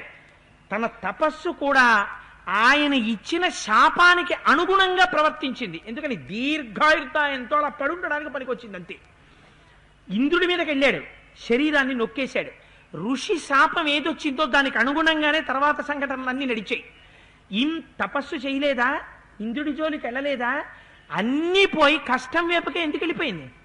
ఒక మహాత్ముడి జోలికెళ్ళి పరిహాసం ఆడడం వల్ల. అన్నిటికన్నా అత్యంత ప్రమాదకరం జీవితములో ఏది? పెద్దలతోడి పరిహాసమాడుట. పరిహాసం ఆడడం అనేటటువంటి దాన్ని బాగా తగ్గించుకో. ఎప్పుడైనా వారి మనస్సు ఖేద పడిందా, ఖేద పడి నోటి వెంట ఒక మాట అన్నారా, అప్పుడు అనుభవించినప్పుడు పడతావు బాధంతా. ఎందుకు వచ్చిన బాధ? కబంధుడి జీవితం మనకి చెప్తోంది. అప్పుడు ఏం చేస్తావు? భాగవతులతోడి పరిహాసం ఆడితే అప్పుడు నువ్వు అని అనుభవించడానికి ఏముండదు. అప్పుడు జీవితం ఏమైపోతుంది? కబంధ జీవితమే అయిపోతుంది. ఎందుకు బతుకుతాడు అంటే ఇంక తాను అనుభవించడానికి ఏం లేదు, తన దగ్గర విభూతి ఉండదు, లోకంలో అందరినీ సంతోష పెట్టడానికి. కూర్చుంటాడు, చేతులతో తడుముకుంటాడు, తింటాడు. చేతులతో తడుముకోవడం అంటే వెడతాడు, పని చేస్తుంటాడు, సంపాదిస్తుంటాడు, తింటుంటాడు, దాస్తుంటాడు, బ్యాంకులో వేస్తుంటాడు, పాస్బుక్లో అంకెలు పెంచుకుంటూ ఉంటాడు, పాస్బుక్ తెచ్చుకుంటాడు, బీరువాలో పెట్టుకుంటాడు, మళ్ళీ పెడతాడు, ఓవర్ టైం చేస్తాడు, పార్ట్ టైం చేస్తాడు, మెయిన్ ప్రొఫెషన్ చేస్తాడు, సంపాదిస్తాడు, మళ్ళీ వస్తాడు, మళ్ళీ తింటాడు, మళ్ళీ సంపాదిస్తాడు, మళ్ళీ దాస్తాడు, మళ్ళీ పడుకుంటాడు. ఈ చేతులతో తడుముకొనుట, ఈ కడుపుకి తినుట, అలా కూర్చుని ఉండుట. కాళ్ళు లేవా? అవి లోపలికి పోయిన కాళ్ళు. ఆ కాళ్ళతో గుడికి వెళ్ళాడు, ఆ కాళ్ళతో ఉపన్యాసానికి వెళ్ళాడు, ఆ కాళ్ళతో ఒక యజ్ఞయాగాలకు వెళ్ళాడు, ఆ కాళ్ళతో ఓ స్నేహితుడింటికి వెళ్ళి ఓ మంచి మాట మాట్లాడ్డం. ఎందుకు పనికొస్తుందా శరీరం? ఎందుకు పనికొస్తాయా చేతులు? తెచ్చుకోవడం, తినడం, నోట్లో పడేసుకోవడం, అలా బతికుండడం. తినడం కోసం బతికుండుట. ఇది ఆఖరికి ఎప్పుడు పోతుంది? మళ్ళీ మహాత్ముల యొక్క సంస్పర్శ చేతే పోతుంది. అందుచేత ఏమైంది? మళ్ళీ రామలక్ష్మణుల్ని పట్టుకుంటేనే పోయింది ఆ శరీరం. అందుకని చితి మీద పెట్టారు, పెట్టి ఆ శరీరాన్ని కాల్చేశారు. కాల్చేయగానే అందులోంచి బ్రహ్మాండమైనటువంటి శరీరం పైకొచ్చేసింది. ఎటువంటిది? తతశ్చితాయావేగేన భాస్వరో నిర్మలాంబర ఉత్పపాతాశు సంహృష్ట సర్వ ప్రత్యంగభూషణ. మంచి భూషణములు పెట్టుకున్నటువంటి వాడై కాంతులీనుతున్నటువంటి వస్త్రాలతో పైకొచ్చాడు. పైకొచ్చి ఒక మాట చెప్పాడు. రామా, ఇప్పుడు నీకు కావలసినది ఏదో తెలుసా? నువ్వు చాలా క్లేశమైనటువంటి కాలం గడపవలసినటువంటి దుష్టమైన సమయం నడుస్తోంది నీకు. అందుచేతనే నీ భార్యని పోగొట్టుకున్నావు. నీలాగే కష్టాన్ని పొందుతున్నవాడు ఒకడున్నాడు భార్యని పోగొట్టుకొని. ఆయన కూడా ధర్మాత్ముడు, మహాత్ముడు. ఆయన పేరు సుగ్రీవుడు. ఋష్యమూక పర్వతం మీద ఉన్నాడు. శ్రూయతాం రామ వక్ష్యామి సుగ్రీవో నామ వానరః భ్రాత్రా నిరస్త క్రుద్ధేన వాలినా శక్రసూనన ఋష్యమూకే గిరివరే పంపా పర్యంత శోభితే నివసత్యాత్మవాన్ వీర చతుర్భిః సహవానరైః వానరేంద్రో మహావీర్య తేజోవానమిత ప్రభః సత్యసంధో వినీతశ్చ ధృతిమాన్ మతిమాన్ మహాన్. నలుగురు వానరులతో కలిసి సుగ్రీవుడు ఋష్యమూక పర్వతం మీద ఉన్నాడు. ఆయన అన్నగారైనటువంటి వాలి రాజ్యం నుంచి బయటికి వెడలగొట్టాడు. ఆయన సూర్యుని యొక్క తేజస్సు చేత జన్మించాడు. ఆయన పుట్టినప్పుడు వృక్షరజస్సు అనబడేటటువంటి ఒక వానరుని యొక్క భార్య యందు సూర్యుని యొక్క తేజస్సు ప్రవర్తించడం చేత ఆ వృక్షరజస్సుకి ఔరసపుత్రుడిగా జన్మించాడు. అందుచేత ఆయన మహానుభావుడు, చాలా ధర్మాత్ముడు. ఆయనతో వెళ్ళి నువ్వు అగ్నిసాక్షిగా స్నేహం చేసుకో. ఎందుకు చేసుకుంటానంటే అగ్నిసాక్షిగా స్నేహం చేసుకుంటే మిత్రద్రోహం అన్న మాట వినపడదు. ఇంకా ఆయన సచతే నావమంతవ్య సుగ్రీవో వనరాధిప కృతజ్ఞ కామరూపీచ సహాయార్థీచ వీర్యవాన్. ఎన్నడూ కూడా వానరుడు కదా అని అవమానించకు రామా సుగ్రీవుణ్ణి. ఆయన మహాధర్మాత్ముడు. ఆయనతో స్నేహం చెయ్యి. ఇప్పుడు నీకు కావలసినది ఏదో తెలుసా? నీకు ఒక గొప్ప మిత్రుడు కావాలి. సుగ్రీవుడు నీకు తగిన మిత్రుడు. ఆ సుగ్రీవుణ్ణి కలుసుకోవడానికి రామా నువ్వు ఒక పని చెయ్యి. ఇక్కడి నుంచి బయలుదేరి పశ్చిమ దిక్కుగా వెళ్ళు. అక్కడ అనేకమైనటువంటి వృక్ష సమూహములు కనపడతాయి. అక్కడ ఉన్నటువంటి చెట్లకి పండిన పళ్ళు సామాన్యమైన పళ్ళు కావు, మధురాతి మధురంగా ఉంటాయి. లక్ష్మణుడు నీ కోసం ఆ చెట్లెక్కి ఆ పళ్ళు కింద పడేస్తాడు. ఆ పళ్ళు లక్ష్మణుడు నీకు కడిగి తెచ్చిస్తాడు. ఆ పళ్ళు తిని అక్కడి నుంచి బయలుదేరి వెళ్ళండి. తదనంతరం ఇంకొక వనం అలా వనాలు వస్తాయి. ఆ వనాలు దాటండి. ఆఖరికి పంప అనబడేటటువంటి పద్మ సరస్సు వస్తుంది. ఆ పద్మ సరస్సు దగ్గరికి వెళ్ళండి. వెడితే ఆ పద్మ సరస్సు చుట్టూ కూర్చునుంటాయి రామా పక్షులు. ఆ పక్షులకి ఎప్పుడూ చంపడం అన్నది తెలియదు. అందుకని నిర్భయంగా ఆ పక్షులన్నీ నీళ్లలో ఆడుకుంటూ ఉంటాయి. తత్ర హంసాః ప్లవాః క్రౌంచాః కురరాశ్చైవ రాఘవ వల్గు స్వనాని కూజంతి పంపా సలిలగోచరాః. అక్కడ నీళ్ల దగ్గర కనపడతాయి హంసలు, ప్లవములు, క్రౌంచములు, కురరవములు అనబడేటటువంటి ఆ పక్షులు అరుస్తూ ఉంటాయి. అవి నీతి ముద్దల్లా ఉంటాయి రామా. లక్ష్మణుడు ఆ పక్షుల్ని పట్టుకుని చంపి వండి నీకు తీసుకొస్తాడు. ఆ పక్షుల యొక్క మాంసాన్ని తిను. నువ్వు అపారమైనటువంటి రుచితో కూడిన ఆ పక్షుల మాంసము చేత సేద తీరుతావు. తరువాత రోహితాన్వ క్రతుండాశ్చ నడమీనాంశ్చ రాఘవ పంపాయామిషుభిర్మధ్యాం తత్ర రామా వరాన్ హతాన్. అక్కడ పద్మ సరస్సులో చిత్ర విచిత్రమైనటువంటి చేపలుంటాయి, గండు మీనులుంటాయి, చొరమీనులుంటాయి, రొయ్య మీనులుంటాయి. వాటికి ఎక్కువ ముళ్ళు ఉండవు, బాగా బలిసి ఉంటాయి, చక్క మెత్తగా ఉంటాయి. వాటిని మంచి వాడిగా ఉండేటటువంటి ఇనప శూలానికి గుచ్చి మంట వేసి దాంట్లో కాల్చి ఉడికించి కాస్త ఏదైనా పదార్థం జల్లి ఆకులో పెట్టి లక్ష్మణుడు నీకు తీసుకొచ్చిస్తాడు. ఆ చేపల్ని నోట్లో వేసుకు తింటుంటే ఎంత రుచిగా ఉంటాయో రామా. నువ్వు ఆ చేపలు తిను. తిన్న తర్వాత సుగంధభరితములై నిర్మలమై చల్లనై ఆరోగ్యాన్నిచ్చేటటువంటి పద్మముల అరవిరిసినటువంటి ఆ పద్మములలోంచి పడినటువంటి కింజల్కములతో ఉన్నటువంటి ఆ పంపా సరోవరంలో నీళ్లు ఆకుదొప్పలో తెచ్చి లక్ష్మణుడు ఇస్తాడు. ఆ నీళ్లు తాగు. సాయంకాలం వేళ అక్కడ విహరించు. నీకు ఒక విచిత్రమైనటువంటి విషయం కనపడుతుంది. అక్కడ వాడని పూలదండలు పడుంటాయి. ఆ పూలదండలు ఎవరు వేసుకోరు. ఆ పూలదండలు ఎలా వచ్చాయో తెలుసా రామా? తాని జాతాని మాల్యాని మునీనాం తపసా తదా స్వేద బిందు సముత్థాని న వినశ్యంతి రాఘవ తేషామద్యాపి తత్రైవ దృశ్యతే పరిచారిణి శ్రమణీ శబరీనామ కాకుత్స చిరజీవిని. ఒకప్పుడు మతంగ మహర్షి ఉన్నటువంటి రోజుల్లో తదనంతరం ఆ మతంగ మహర్షి యొక్క శిష్యులు ఆయనకి కావలసినటువంటి దర్భలు ఇతర పదార్థాలు అరణ్యంలోంచి మూటలు కట్టి మీద పెట్టుకుని తీసుకెడుతుండేవారు. తీసుకెడుతున్నప్పుడు వాళ్ళ ఒంటికి చెమట పట్టి ఆ చెమట బిందువులు భూమి మీద పడ్డాయి. వాళ్ళు ఎంత గురు శుశ్రూష చేసిన వారంటే వారి చెమట బిందువులు భూమి మీద పడగానే పూలదండలుగా మారిపోయాయి. అవి ఇప్పటికీ వాడిపోవు రామా. ఆ పూలదండలు అక్కడ భూమి మీద ఉంటాయి. నువ్వు ఆ పూలదండల్ని చూసి సంతోషించు, ఆనందించు. అక్కడే ఆ పంపా సరోవరానికి ముందరే నీకు ఋష్యమూక పర్వతం కనపడుతుంది. విచిత్రం ఏమిటో తెలుసా రామా? ఋష్యమూకశ్చ పంపాయాః పురస్తాత్ పుష్పితద్రుమః సుదుఃఖారోహణో నామ శిశునాగాభిరక్షితః ఉదారో బ్రహ్మణా చైవ పూర్వకాలే వినిర్మితః. దాన్ని పూర్వకాలంలో బ్రహ్మగారు నిర్మించారు. దాన్ని ఎవరు ఎక్కలేరు, ఎక్కడం చాలా కష్టం. చిత్రం ఏమిటంటే దాన్ని శిశునాగములు రక్షిస్తాయి. శిశునాగములు అంటే గొన్న ఏనుగులు, చిన్న చిన్న ఏనుగులు ఉంటాయి. అవి ఎంత విచిత్రమైన పని చేస్తాయిట. అవి రోజు ఆ పంపా సరోవరం దగ్గరికి వస్తాయిట, గుంపులు గుంపులుగా వస్తాయిట చిన్న చిన్న ఏనుగులన్నీ.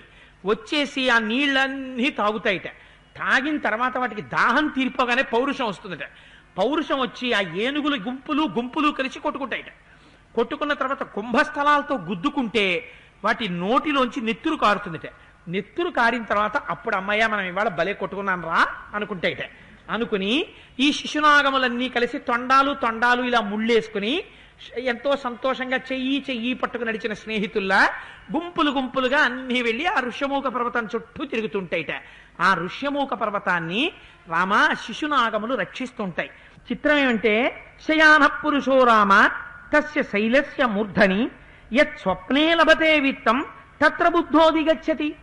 ఆ ఋష్యమూక పర్వత శిఖరం మీద ఎవరైనా ఒక రాత్రి పడుకుంటే పడుకున్న వారికి రాత్రి కలలో ఏది కనపడుతుందో వాడికి పెద్ద ధనపు మూటలు కనపడితే తెల్లవారేటప్పటికీ ఆ ధనపు మూటలు తీసుకొచ్చి అక్కడ ఇచ్చేస్తారు. రాత్రి కలలో ఏది కనపడితే అంటే ఏమండి ఒకవేళ ఏమైనా కనపడకూడనివి కనపడితే మనకి వెంటనే అనుమానం వస్తుంది. అలా కనపడడానికి అవకాశం లేదయా అని చెప్పడానికి అలాంటివన్నీ ఎవరికి కనపడతాయి? పాపులకి కనపడతాయి. అందుకని వెంటనే మహర్షి అన్నారు, నత్వేనం విషమాచారః పాపకర్మాధిరోహతి యస్తుతం విషమాచారః పాపకర్మాధిరోహతి తత్రైవ ప్రహరంత్యేనం సుప్తమాదాయ రాక్షసాః. పాపకర్మ ఉన్నటువంటి వాడు, దుష్టమైన ప్రవర్తన ఉన్నవాడు ఋష్యమూక పర్వతం మీదకి ఎక్కలేడు. ఒకవేళ ఎక్కినా వాడికి నిద్ర వస్తుంది. వెంటనే నిద్ర రాగానే వాడు పడుకుంటాడు. వాడికి బాగా నిద్ర పట్టగానే రాక్షసులు వచ్చి వాడిని చంపేస్తారు. అందుకని రామ ఋష్యమూక పర్వత శిఖరాల మీదకెక్కి పడుకోవడమే జీవితంలో ఒక అదృష్టం. ఆ ఋష్యమూక పర్వత శిఖరాల మీద 5 వానరులు ఉన్నారు, సుగ్రీవుడితో పాటు 4. అంటే ఇప్పుడు మీకేం అర్థం అవ్వాలి? సుగ్రీవుడు పరమధార్మికుడు. అందుకనే ఒక మాట చెప్పాడు ఆయన, సుగ్రీవుడి జోలికి వెళ్ళకో. ఎందుకు ఈ మాట చెప్పిస్తున్నారు మహర్షి? రేపు కిష్కింధకాండ తీయగానే మనకు అనుమానం వస్తుంది. అన్నగారి భార్య తారతో కొంతకాలం జీవితం గడిపాడు కదా, సుగ్రీవుడు కూడా దుర్మార్గుడు కదా అని అనిపిస్తుంది. కానీ అక్కడ ఒక ధర్మ సూక్ష్మం ఉందిరా కిష్కింధకాండలో. అందులో ఉన్న ధర్మ సూక్ష్మాలు ఏమిటో, ఆ రహస్యాలు ఏమిటో 2వ రోజో 3వ రోజో 1వ రోజో వచ్చేస్తాయి. అప్పుడు విందువు గానివి అని అడ్డుపెట్టి దాని మీద ధర్మాత్ములు మాత్రమే ఉంటారయ్యా, మిగిలిన వాళ్ళు ఉండలేరు.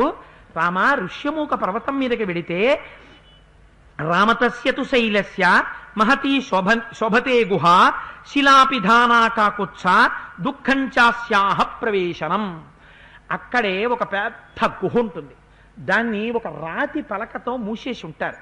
ఆ గుహలోకి ఎవరు ప్రవేశించలేరు. ఎవరు దానికి కాపలా ఉండేవాళ్ళు? లోపల సుగ్రీవుడు ఉంటారు, బయట మా స్వామి హనుమ ఉంటారు. ఎవడింక అందులోకి వెళ్ళేవాడు? అందుకని అందులోకి ఎవరు వెళ్ళలేరు రామ. తస్యా గుహాయా ప్రగ్ద్వారే మహాశీతోదకో హ్రదః ఫలమూలాన్వితో రమ్యో నానామృగ సమావృతః. రామ ఆ పక్కనే ఒక పెద్ద సరస్సు ఉంటుంది. దాని పక్కనే పెద్ద తోట ఉంటుంది. ఆ తోటలో అన్ని ఫలాలు లభిస్తాయి, మంచి పుష్పాలతో ఉంటాయి. ఆ సరస్సులో చక్కటి నీళ్లు దొరుకుతాయి. ఆ నీళ్లు తాగుతూ ఆ పళ్ళు తింటూ ఆ గుహలో కూర్చుని ఉంటాడు సుగ్రీవుడు. మనకి చూడాలనుంది కదా, అలా ఉంటాడట సుగ్రీవుడు. మనకు సారలా ఋష్యమూక పర్వతం మీదకి అన్నీ తీసుకెడితే బాగుండు అనిపిస్తుంది చదవగానే అరణ్యకాండ. అందుకని మహర్షి అంటారు, తస్యాం వసతి సుగ్రీవ చతుర్భిః సహ వానరైః కదాచిత్ చిక్కరే తస్య పర్వతస్యావతిష్టతే. అప్పుడప్పుడు సుగ్రీవుడికి సరదా పుడుతుంది, ఎంతకాలం ఉంటాను గుహలో, ఎందుకు అలా గుహలో కూర్చుంటాడో, ఎందుకు ఆ ఋష్యమూక పర్వతం మీదే ఉంటాడో చెప్తారు రేపు కిష్కింధకాండలో. అప్పుడప్పుడు వచ్చి ఆ ఋష్యమూక పర్వత శిఖరాల మీద తిరుగుతాడు. తిరిగి ఓ పెద్ద బండరా ఎక్కి కూర్చుంటుంటాడు. ఆయన మహాధర్మాత్ముడయ్యా, ఆ సుగ్రీవుడికి జ్ఞాపకం పెట్టుకో రామా, సూర్యోదయం అయిన దగ్గర నుంచి సూర్యకిరణాలు భూమండలం మీద ఎంత దూరం పడతాయో, ఎక్కడెక్కడ పడతాయో అంటే సూర్యకిరణం పడని ప్రదేశం ఉంటుందా? ఉండదు. ఈ భూమండలంలో ఎక్కడ ఏ కొండ ఉందో, ఏ కొండకి ఎన్ని గుహలున్నాయో, ఏ గుహలో ఎవరుంటారో, ఈ భూమండలంలో ఉన్న అన్ని విషయాలు సుగ్రీవుడికి తెలుసు. ఎవరు ఎక్కడుంటారో, ఎక్కడ పాలిస్తారో, వాళ్ళ వంశం ఏమిటో, ఎక్కడ సముద్రం ఎలా దాటాలో, నది ఎలా దాటాలో, ఏ పర్వతం ఉంటుందో, ఏ ప్రాంతం ఉంటుందో, ఏ రాక్షసుడు ఉంటాడో, సూర్యుడు ఎలా ఉదయిస్తాడో, సూర్యుడు ఎలా అస్తమిస్తాడో సుగ్రీవుడు చెప్తాడు. మీరు తెల్లబోదురు గాని కిష్కింధకాండలో చెప్తాడు, 4 దిక్కులు చెప్పేస్తాడు. ఇంత జ్ఞానం ఉందయా సుగ్రీవుడికి, ఎక్కడి నుంచి వచ్చిందో ఆ జ్ఞానం కూడా చెప్తారు కిష్కింధకాండలో. అందుకని అంత జ్ఞానం ఉన్నవాడయా. వానరుల యొక్క సమూహం ఆయన దగ్గరుంది. సుగ్రీవుడి దగ్గర ఒక గుణం ఉంది, ఆయనకి నువ్వు ఉపకారం చేసినా చెయ్యకపోయినా నీకు ప్రత్యుపకారం చేస్తాడు ధర్మాత్ముడు. ఆయనతో అగ్నిసాక్షిగా నువ్వు మిత్రత్వాన్ని నెరపురామా. ఈ సమయంలో నీకు కావలసిన వాడు మిత్రుడు. జ్ఞాపకం పెట్టుకోండి, మనకి రామాయణం తీర్పు చెప్పింది, జీవితంలో ఒక్క మిత్రుణ్ణైనా ఎంచుకో. Be selective with your friends. ప్రతి వాడిని నా మిత్రుడని చెప్పకు. నువ్వు దుఃఖంలో, నువ్వు ఖేదంలో ఉన్నప్పుడు నిన్ను ఒడ్డు చేర్చగలిగిన వాడు, నీ హృదయం తెలుసుకున్నవాడు, మాటల నైపుణ్యం ఉన్నవాడు, ఎప్పుడు ఏది మాట్లాడాలో తెలుసున్నవాడు, ధర్మం ఉన్నవాడు, అటువంటి వాణ్ణి మిత్రుడిగా చేసుకో అని. అందుకని నీకిప్పుడు మిత్రుడు కావాలి రామా. అటువంటి సుగ్రీవుడితో నువ్వు స్నేహం చేయి రామా, నువ్వు అనుగ్రహిస్తే నేను బయలుదేరుతానన్నాడు. అంటే రాముడు అన్నాడు, తప్పకుండా బయలుదేరవయ్యా అన్నాడు. అని అక్కడి నుంచి బయలుదేరి ఆ శబరి యొక్క ఆశ్రమాన్ని చేరుకున్నారు. అది మతంగ మహర్షి యొక్క ఆశ్రమం. ఆ శబరి గబగబా బయటికి వచ్చింది. తౌచ దృష్ట్వా తదా సిద్ధా సముద్ధాయ కృతాంజలి రామస్య పాదౌ జగ్రాహ లక్ష్మణస్య చ ధీమతః పాత్యమాచమనీయం చ సర్వం ప్రాదాద్యాధవిధై. అవి వెంటనే గబగబా బయటికి వచ్చి రామలక్ష్మణుల యొక్క పాదములను గట్టిగా పట్టుకున్నదై అర్ఘ్యము, పాజ్యము మొదలైనటువంటి అతిథికి ఇవ్వవలసినటువంటి సమస్త సంభారములను చేకూర్చింది. వాటిని తీసుకున్నారు, ఆ నమస్కారాన్ని స్వీకరించారు, సంతోషించారు. నమస్కరిస్తే రాముడు అంటాడు శబరితోటి, తమువాచ తతో రామ శ్రమణీం సంసితవ్రతాం కచ్చిత్తే నిర్జితా విఘ్నాః కచ్చిత్తే వర్ధతే తపః కచ్చిత్తే నియత క్రోధ ఆహారస్య తపోధనే కచ్చిత్తే నియమః ప్రాప్త కచ్చిత్తే మనసః సుఖం కచ్చిత్తే గురు శుశ్రూష సఫలా చారుభాషణి రామేణ తపసీ వృష్ట సా సిద్ధా సిద్ధ సమ్మత శశంస శబరీ వృద్ధ రామాయ ప్రత్యుపస్థిత. ఎవరి దగ్గర ఎక్కడికి వెళ్ళినప్పుడు ఎలా మాట్లాడాలో మనకి నేర్పుతున్నారు నిజంగా వాల్మీకి మహర్షి. ఆశ్రమానికి వెళ్ళి, ఏమంటే ఇక్కడ ఎప్పుడైనా సినిమాలు వేస్తారా అని అడగడం. ఆశ్రమాలకు వెళ్ళి, ఏమంటే ఇక్కడ టీవీ ఉంటుందా, టీవీ వస్తుందా. రమణ మహర్షి ఆశ్రమం స్కందాశ్రమం విరూపాక్ష గుహలోను టీవీ సెట్ ఉండదా అని అడగడం. అటువంటి దిక్కుమాలిన ప్రశ్నలు వెయ్యకూడదు. కచ్చిత్తే నియత క్రోధ ఆహారస్య తపోధనే. శబరి, నీవు నియమంగా జీవితం గడపగలుగుతున్నావా? ఆహారం నియమంగా తీసుకుంటున్నావా? తపస్సు చెయ్యగలుగుతున్నావా? నీ గురువుల యొక్క అనుగ్రహాన్ని నిలబెట్టుకుంటున్నావా? ఆ గురువుల యొక్క శుశ్రూష చేసి వారి వలన పొందవలసినటువంటి ఫలితాన్ని పొంది ఉన్నావా అని అడిగితే ఆవిడ ఎంతో సంతోషించి, అద్య ప్రాప్తా తపస్సిద్ధి తవ సందర్శనాన్మయా అద్య మే సఫలం తప్తం గురువశ్చ సుపూజితాః అద్య మే సఫలం జన్మ స్వర్గశ్చైవ భవిష్యతి తయిదేవ వరే రామ పూజితే పురుషర్షభ. రామ, ఏనాడు నీ దర్శనం చేశానో, ఏనాడు నిన్ను చూశానో ఆనాడే నా తపస్సు సిద్ధించింది. నేను కూడా మా గురువుల యొక్క శిష్యులతో పాటు, మతంగ మహర్షి శిష్యులతో పాటు తపస్సు చేశాను, మా గురువులకి శుశ్రూష చేశాను. రామా, నువ్వు చిత్రకూట పర్వతం మీద ఉండగా చిత్రకూటతో ప్రాప్తే విమానైరతుల ప్రభై ఇతస్తే దివమారూఢ యానహం పర్యచారిషం. నువ్వు చిత్రకూట పర్వతం మీద ఉండగా మా గురువులందరూ దివ్యమైన విమానాలనెక్కి ఉత్తమ లోకాలకి వెళ్ళిపోయారు. వెళ్ళిపోయేటప్పుడు నాతో ఒక మాట చెప్పారు. మహానుభావుడైన రామచంద్రమూర్తి ఈ ఆశ్రమం వైపుకొస్తారు, వారికి ఆతిథ్యం ఇచ్చిన తరువాత శబరి నువ్వు కూడా మేము ఉన్నటువంటి ప్రదేశానికి వద్దువుగానివి అని చెప్పెళ్ళారు. అందుకని మహానుభావ నీకోసమని చెప్పి నేను ఇక్కడున్నానయ్యా అంది. అంటే రాముడు అన్నాడు, ఒక చిత్రమైన మాట అన్నాడు. ఇంత తపస్సు చేసింది కదా శబరి. శబరి తపస్సు చెయ్యలేదని రామాయణంలో చెప్పలేదు. తపస్సు చేశాను అని శబరి చెప్పింది, మీరు విన్నారు కదా. అందుకని ఈ మాట అన్న తర్వాత రాముడు అన్నాడు, శృతం ప్రత్యక్షమిచ్చామి సందృష్టం యది మన్యసే. నీ యొక్క ప్రభావాన్ని శబరి నేను చూడాలనుకుంటున్నాను ఒక్కసారి అన్నాడు.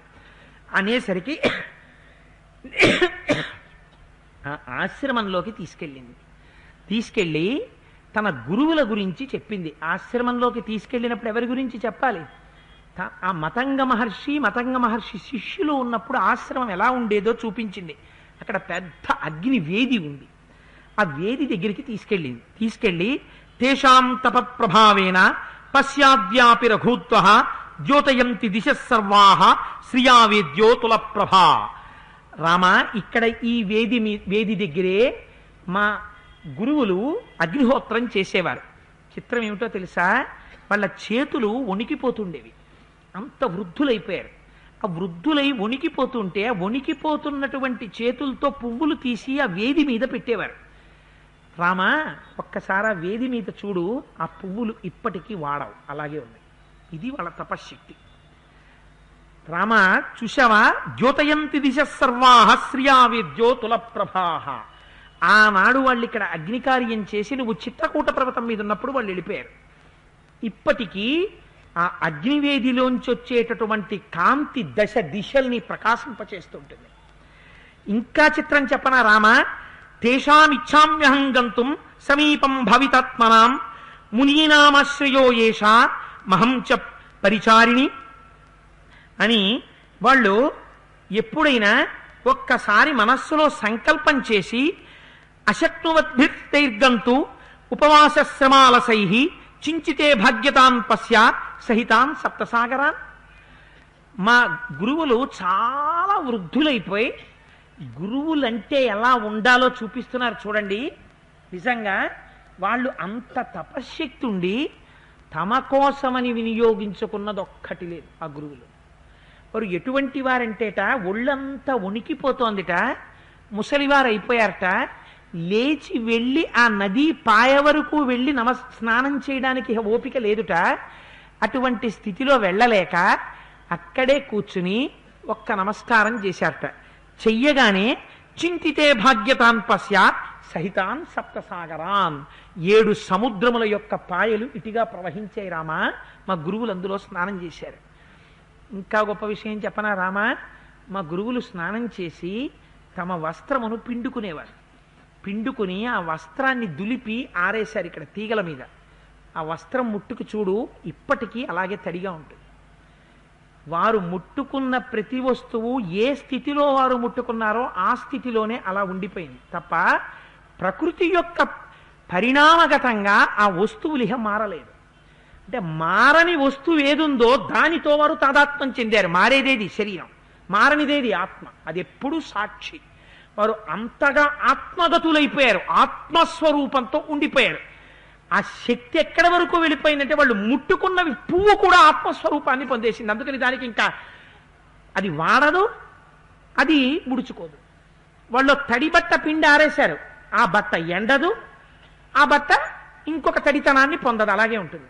వాళ్ళు ఇక్కడ అగ్నికార్యం చేశారు, ఆ అగ్ని ఆరదు, ఆ అగ్ని దిశల్ని అలాగే ప్రకాశింపచేస్తుంటుంది. అంటే రామ ఆ స్థితిని పొంది కూడా వారు సప్తసాగరములలో స్నానం చేశారు. అప్పుడు కూడా ఈ శరీరం ఉన్నంతసేపు శరీరంతో చెయ్యవలసిన ధర్మబద్ధమైనటువంటి క్రతువుని చేస్తూనే ఉన్నారు. అటువంటి గురువులయ్యా నా గురువులు అని అవి చూపించి రాముణ్ణి తీసుకొచ్చి, రామ నీకోసమని చెప్పి నేను ఈ అరణ్యంలోంచి చాలా సంభారాల్ని సేకరించానయ్యా, స్వీకరించవలసింది అంది. మనకి సాధారణంగా రామాయణం గురించి చెప్తూ ఒక మాట చెప్తూ ఉంటారు. శబరి ఏవో పళ్ళట్టుకొచ్చింది, కొరికింది, ఆ ఎంగిలిపళ్ళు ఈ పండు బాగుందని రాముడి చేతిలో పెట్టింది. ఆ శబరి భక్తికి లొంగిపోయి ఎంగిలిపళ్ళు రాముడు తినేశాడు. ఆవిడ మతంగ మహర్షి యొక్క శిష్యురాలు. ఆయన యొక్క శిష్యుల్ని సేవించినటువంటి తల్లి, ఆత్మస్థితిని పొందినటువంటి తల్లి, మహాతపస్సు చేసింది, గొప్ప జ్ఞాని. రాముడంతటి వాడు ఒక మాట అన్నాడు, నువ్వు జ్ఞాన మార్గంలో ఉన్నదానివి అన్నాడు రాముడు. అంత తపస్సు చేసినటువంటి శబరేమిటి, తను పళ్ళు కొరికి రాముడికి పెట్టడం ఏమిటి? పైగా ఏమని చెప్పారు గురువులు? రాముడు వచ్చే వరకు ఉండి ఆతిథ్యం ఇచ్చి నువ్వు రా అని చెప్పారు. చెప్తే ఎప్పుడైనా ఎంగిలి పళ్ళు రాముడికి శబరి పెడుతుందా? అంత తత్వజ్ఞానం ఉండి, అంత జ్ఞానం కలిగిన తల్లి, అంత తపస్సు చేసిన తల్లి ఒక్కనాటికి పెట్టల. ఆవిడ పరమ పవిత్రమైన సంభారములను తెచ్చి సిద్ధం చేసి రాముడికి ఇచ్చింది. ఇచ్చిన తరువాత రాముడి వంక చూసింది, మా గురువులు నీకు ఆతిథ్యం ఇమ్మన్నారు, ఆతిథ్యం ఇచ్చేశాను, అందుకని రామా నేను బయలుదేరిపోదాం అనుకుంటున్నాను అంది. ఎంత వాళ్ళకి చూడండి, ఏమనుకోకండి ఇంకా ఆఫీస్ టైం అయిపోతాను నేను బయలుదేరిపోతానని మనం ఎంత క్యాజువల్గా చెప్పేస్తామో, వాళ్ళు కూడా ఈ శరీరంతో సంబంధం ఏం లేదు, అంత శరీర సంబంధం లేకుండా శరీరాన్ని అగ్నిహోత్రంలో వ్రేల్చగలిగిన స్థితికి వెళ్ళిన శబరి జ్ఞానము లేనిదని మీరు అనగలరా? మీరు అనలేరు. శబరి తపస్సు చేసింది, జ్ఞానాన్ని పొందింది. అందుకే రాముడు జ్ఞాన మార్గమునందున్నదానా అని పిలిచాడు శబరి అని. మహాతల్లి చూడవయ్యా రామా నా శరీరాన్ని వ్రేలుస్తున్నానంది అని. ఇత్యుక్త్వా జటిలా వృద్ధ చీర కృష్ణాజినాంబర తస్మిన్ ముహూర్తే శబరి దేహుం జీర్ణం జిహాసతి అనుజ్ఞాతాతు రామేణ హుత్వాత్మానం హుతాశనే జలత్పావక సంకాశ స్వర్గమేవ జగామస దివ్యాభరణ సంయుక్త దివ్యమాల్యానులేపన దివ్యాంబరధరా తత్ర బభూవా ప్రియదర్శన విరాజయంతి తం దేశం విద్యుత్ సౌదామినీ యథా. వెంటనే అగ్నిహోత్రాన్ని సంకల్పమాత్రం చేత వేల్చింది. రామ ఈ శరీరంతో నేనున్నది ఎందుకు అంటే నా గురువులతో పాటు నేను కూడా వెళ్ళిపోవాలి, కానీ నీకు ఆతిథ్యం ఇమ్మన్నారని ఉన్నాను, నీ ప్రభావం చూపించు అన్నాడు కదా రాముడు. ఏ స్థితిని పొందినదో చూపిస్తోంది ఇవాళ. అందుకని రామా నేను బయలుదేరిపోతున్నానయ్యా అంది. ఈ శరీరంతో వెళ్ళడం కుదరదు. అందుకని ఆనాడు మీకు రామాయణం మొట్టమొదట ఎవరు ఇలా తన శరీరాన్ని అగ్నిహోత్రంలో వ్రేల్చిన మహాజ్ఞానితో ప్రారంభమైందో అటువంటి ఒక మహాజ్ఞాని అయిన స్త్రీతో అరణ్యకాండ పూర్తయిపోతుంది. ఈ స్థితిని పొందడానికి ఉపాధి భేదం లేదు, స్త్రీయా పురుషుడా అనవసరం. మహర్షి తీర్పు చెప్పారు. ఒక శబరి కూడా ఆ స్థితిని పొందేసింది, ఆ జ్ఞానాన్ని పొందేసింది. ఆనాడు శరభంగుడు ఎలా శరీరాన్ని వ్రేల్చేశాడో రాముడు చూస్తుండగా మళ్ళీ శబరి అలా వ్రేల్చింది శరీరాన్ని. చూడవయ్యా వదిలిపెట్టేస్తున్నాను శరీరాన్నని హోమంలో అగ్నిహోత్రం చేసి ఆ అగ్నిహోత్రంలో చీరకృష్ణాజినాంబరములతో సహా అందులో దూకేసి వదిలిపెట్టేసింది శరీరాన్ని. వదిలిపెట్టేగానే అందులోంచి దివ్యాభరణ సంయుక్త దివ్యమాల్యానులేపన దివ్యాంబరధరా తత్రా బభూవా ప్రియదర్శన. దివ్యమైన అంబరములతో, దివ్యమైన వస్త్రములతో, దివ్యమైన అలంకారములతో, దివ్యమైన గంధానులేపంతో శరీరం బయటికి వచ్చింది. బయటికి వచ్చి తన గురువులు ఎక్కడున్నారో ఆ లోకాలకి తాను కూడా వెళ్ళిపోయింది. అంటే ఇప్పుడు గురువులు ఏ లోకములను పొందారో ఆ లోకములను శబరి కూడా పొందేసింది. అంటే గురు శిష్య భేదం లేని రీతిలో ఇద్దరూ ఒకే మోక్ష స్థితిని పొందేశారు. ఆవిడ కూడా మహాజ్ఞాని అయి అంత స్థితిని, అంత తపస్సుని పొంది ఒక స్త్రీ అయినా, అదేమిటండి మీ అందరూ మొగాళ్ళేమో మీరు వెళ్ళిపోతారా ఉత్తమలోకాలకి, ఆడదాన్ని నేనేమో అరణ్యంలో ఉండనా, ఉండి నేనేమో రాముడు వస్తే ఆతిథ్యం ఇవ్వనా అని అడగల. ఎందుకు అడగలేదు అంటే దేహము యొక్క స్థితిని ఆవిడ ఏనాడో దాటిపోయింది. మరి ఎందుకు ఇందులో ఉండడం అంటే ఇందులో ఉంటే తప్ప రాముడితో మాట్లాడడం కుదరదు కనుక, ఇందులో ఉంటే తప్ప రాముడికి తెచ్చి పళ్ళివ్వడం కుదరదు కనుక, ఇందులో ఉంటే తప్ప ఆయనకి అర్ఘ్యపాద్యాదులు ఇవ్వడం కుదరదు కనుక, ఇందులో ఉంటే తప్ప రాముణ్ణి తీసుకెళ్లి ఆ మతంగ మహర్షి యొక్క ఆశ్రమాన్ని చూపించడం కుదరదు కనుక, ఆ పని అయిపోయిన తర్వాత ఇంకా దీంతో లక్ష్యమా విషయవతల మారేసింది. మనం ఓ పళ్ళెంలో పెట్టుకుని కాస్త పాప్కార్న్ తినేసిన తర్వాత పళ్ళాన్ని ఎలా విసిరేస్తామో ఆతిథ్యం ఇచ్చేయడం అయిపోయిన తర్వాత అలా తన శరీరాన్ని వదిలేసింది. రాముడి అనుగ్రహంతో మోక్షం పొందలా, తనంత తాను శరీరాన్ని వేల్చి వెళ్ళిపోయిందంతే. ఇది ఆవిడ తపస్సు చేత పొందిందా, వేరొక రకంగా పొందిందా? తపస్సు చేత పొందింది, జ్ఞానము చేత పొందింది. శరభంగుడితో మొదలుపెట్టి శబరి వరకు అందరూ తపస్సు ఎంత గొప్పదో, ఈ దేశంలో ఏ తపస్సు చేత ప్రకృతి కూడా తన ప్రభావాన్ని చూపించలేక నిలబడిపోయిందో నిరూపించారు మహర్షి. ప్రకృతి ఎవరిని మార్చగలదు? దీన్ని మార్చగలదు. దీని లాంటి ఒక వస్త్రాన్ని ప్రకృతి కూడా ఏం చేయలేకపోయింది వాళ్ళు ముట్టుకున్నంత మాత్రం చేత.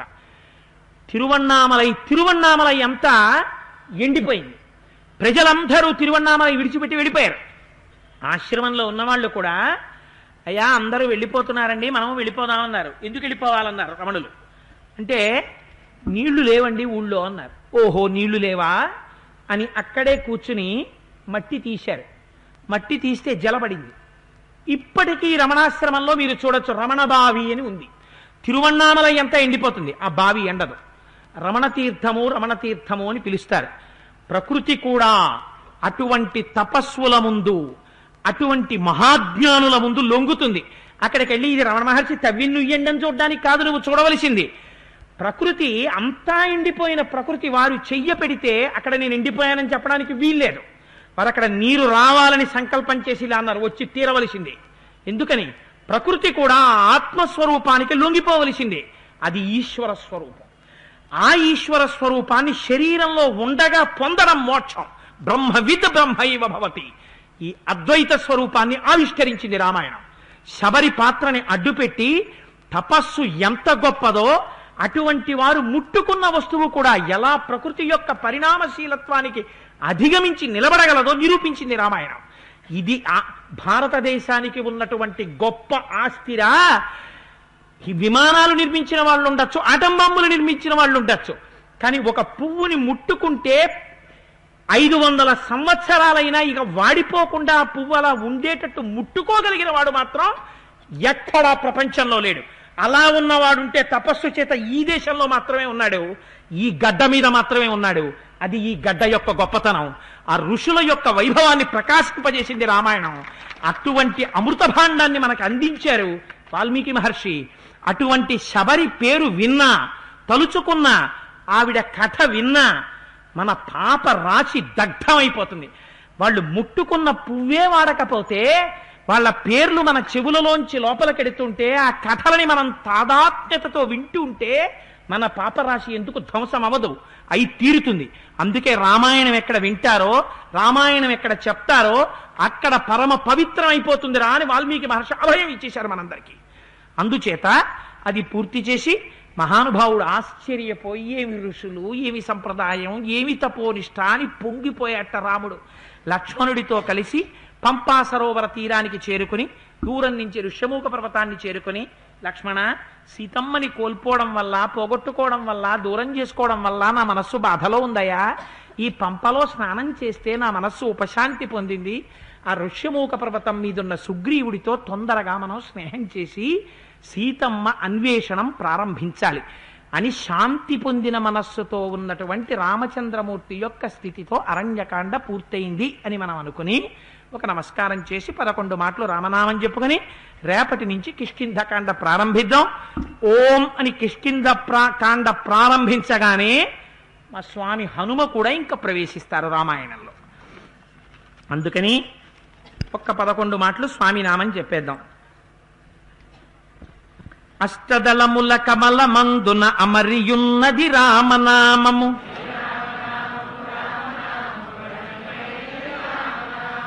అచలమై ఆనందమై పరమాణువైనది శ్రీరామనామము.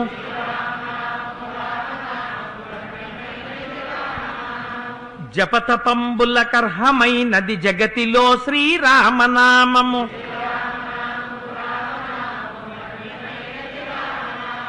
జ్ఞానభూముల నేడు గడచిన మౌన దేశము శ్రీరామనామము.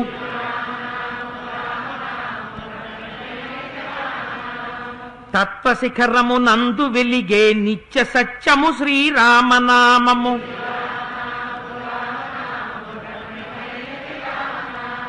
దట్టమైన గాఢాంధకారము రూపు మాపును శ్రీరామనామము.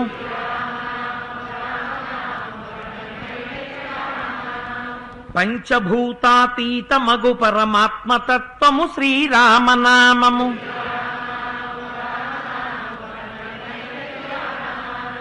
పండు వెన్నెల కాంతి కలిగిన బ్రహ్మనాదము రామనామము.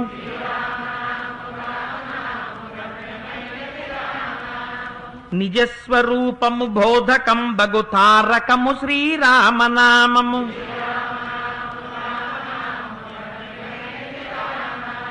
రజతగిరిపతికి నెప్పుడు రమ్యమైనది రామనామము.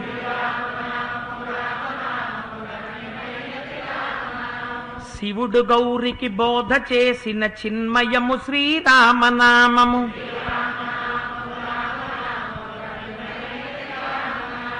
సకల సద్గుణ నిలయమగు పరిపూర్ణ తత్వమే శ్రీరామనామము.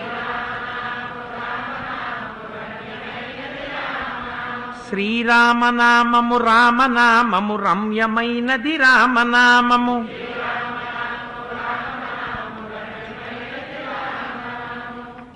సర్వం శ్రీ ఉమామహేశ్వర పరబ్రహ్మార్పణమస్తు. స్వస్తి.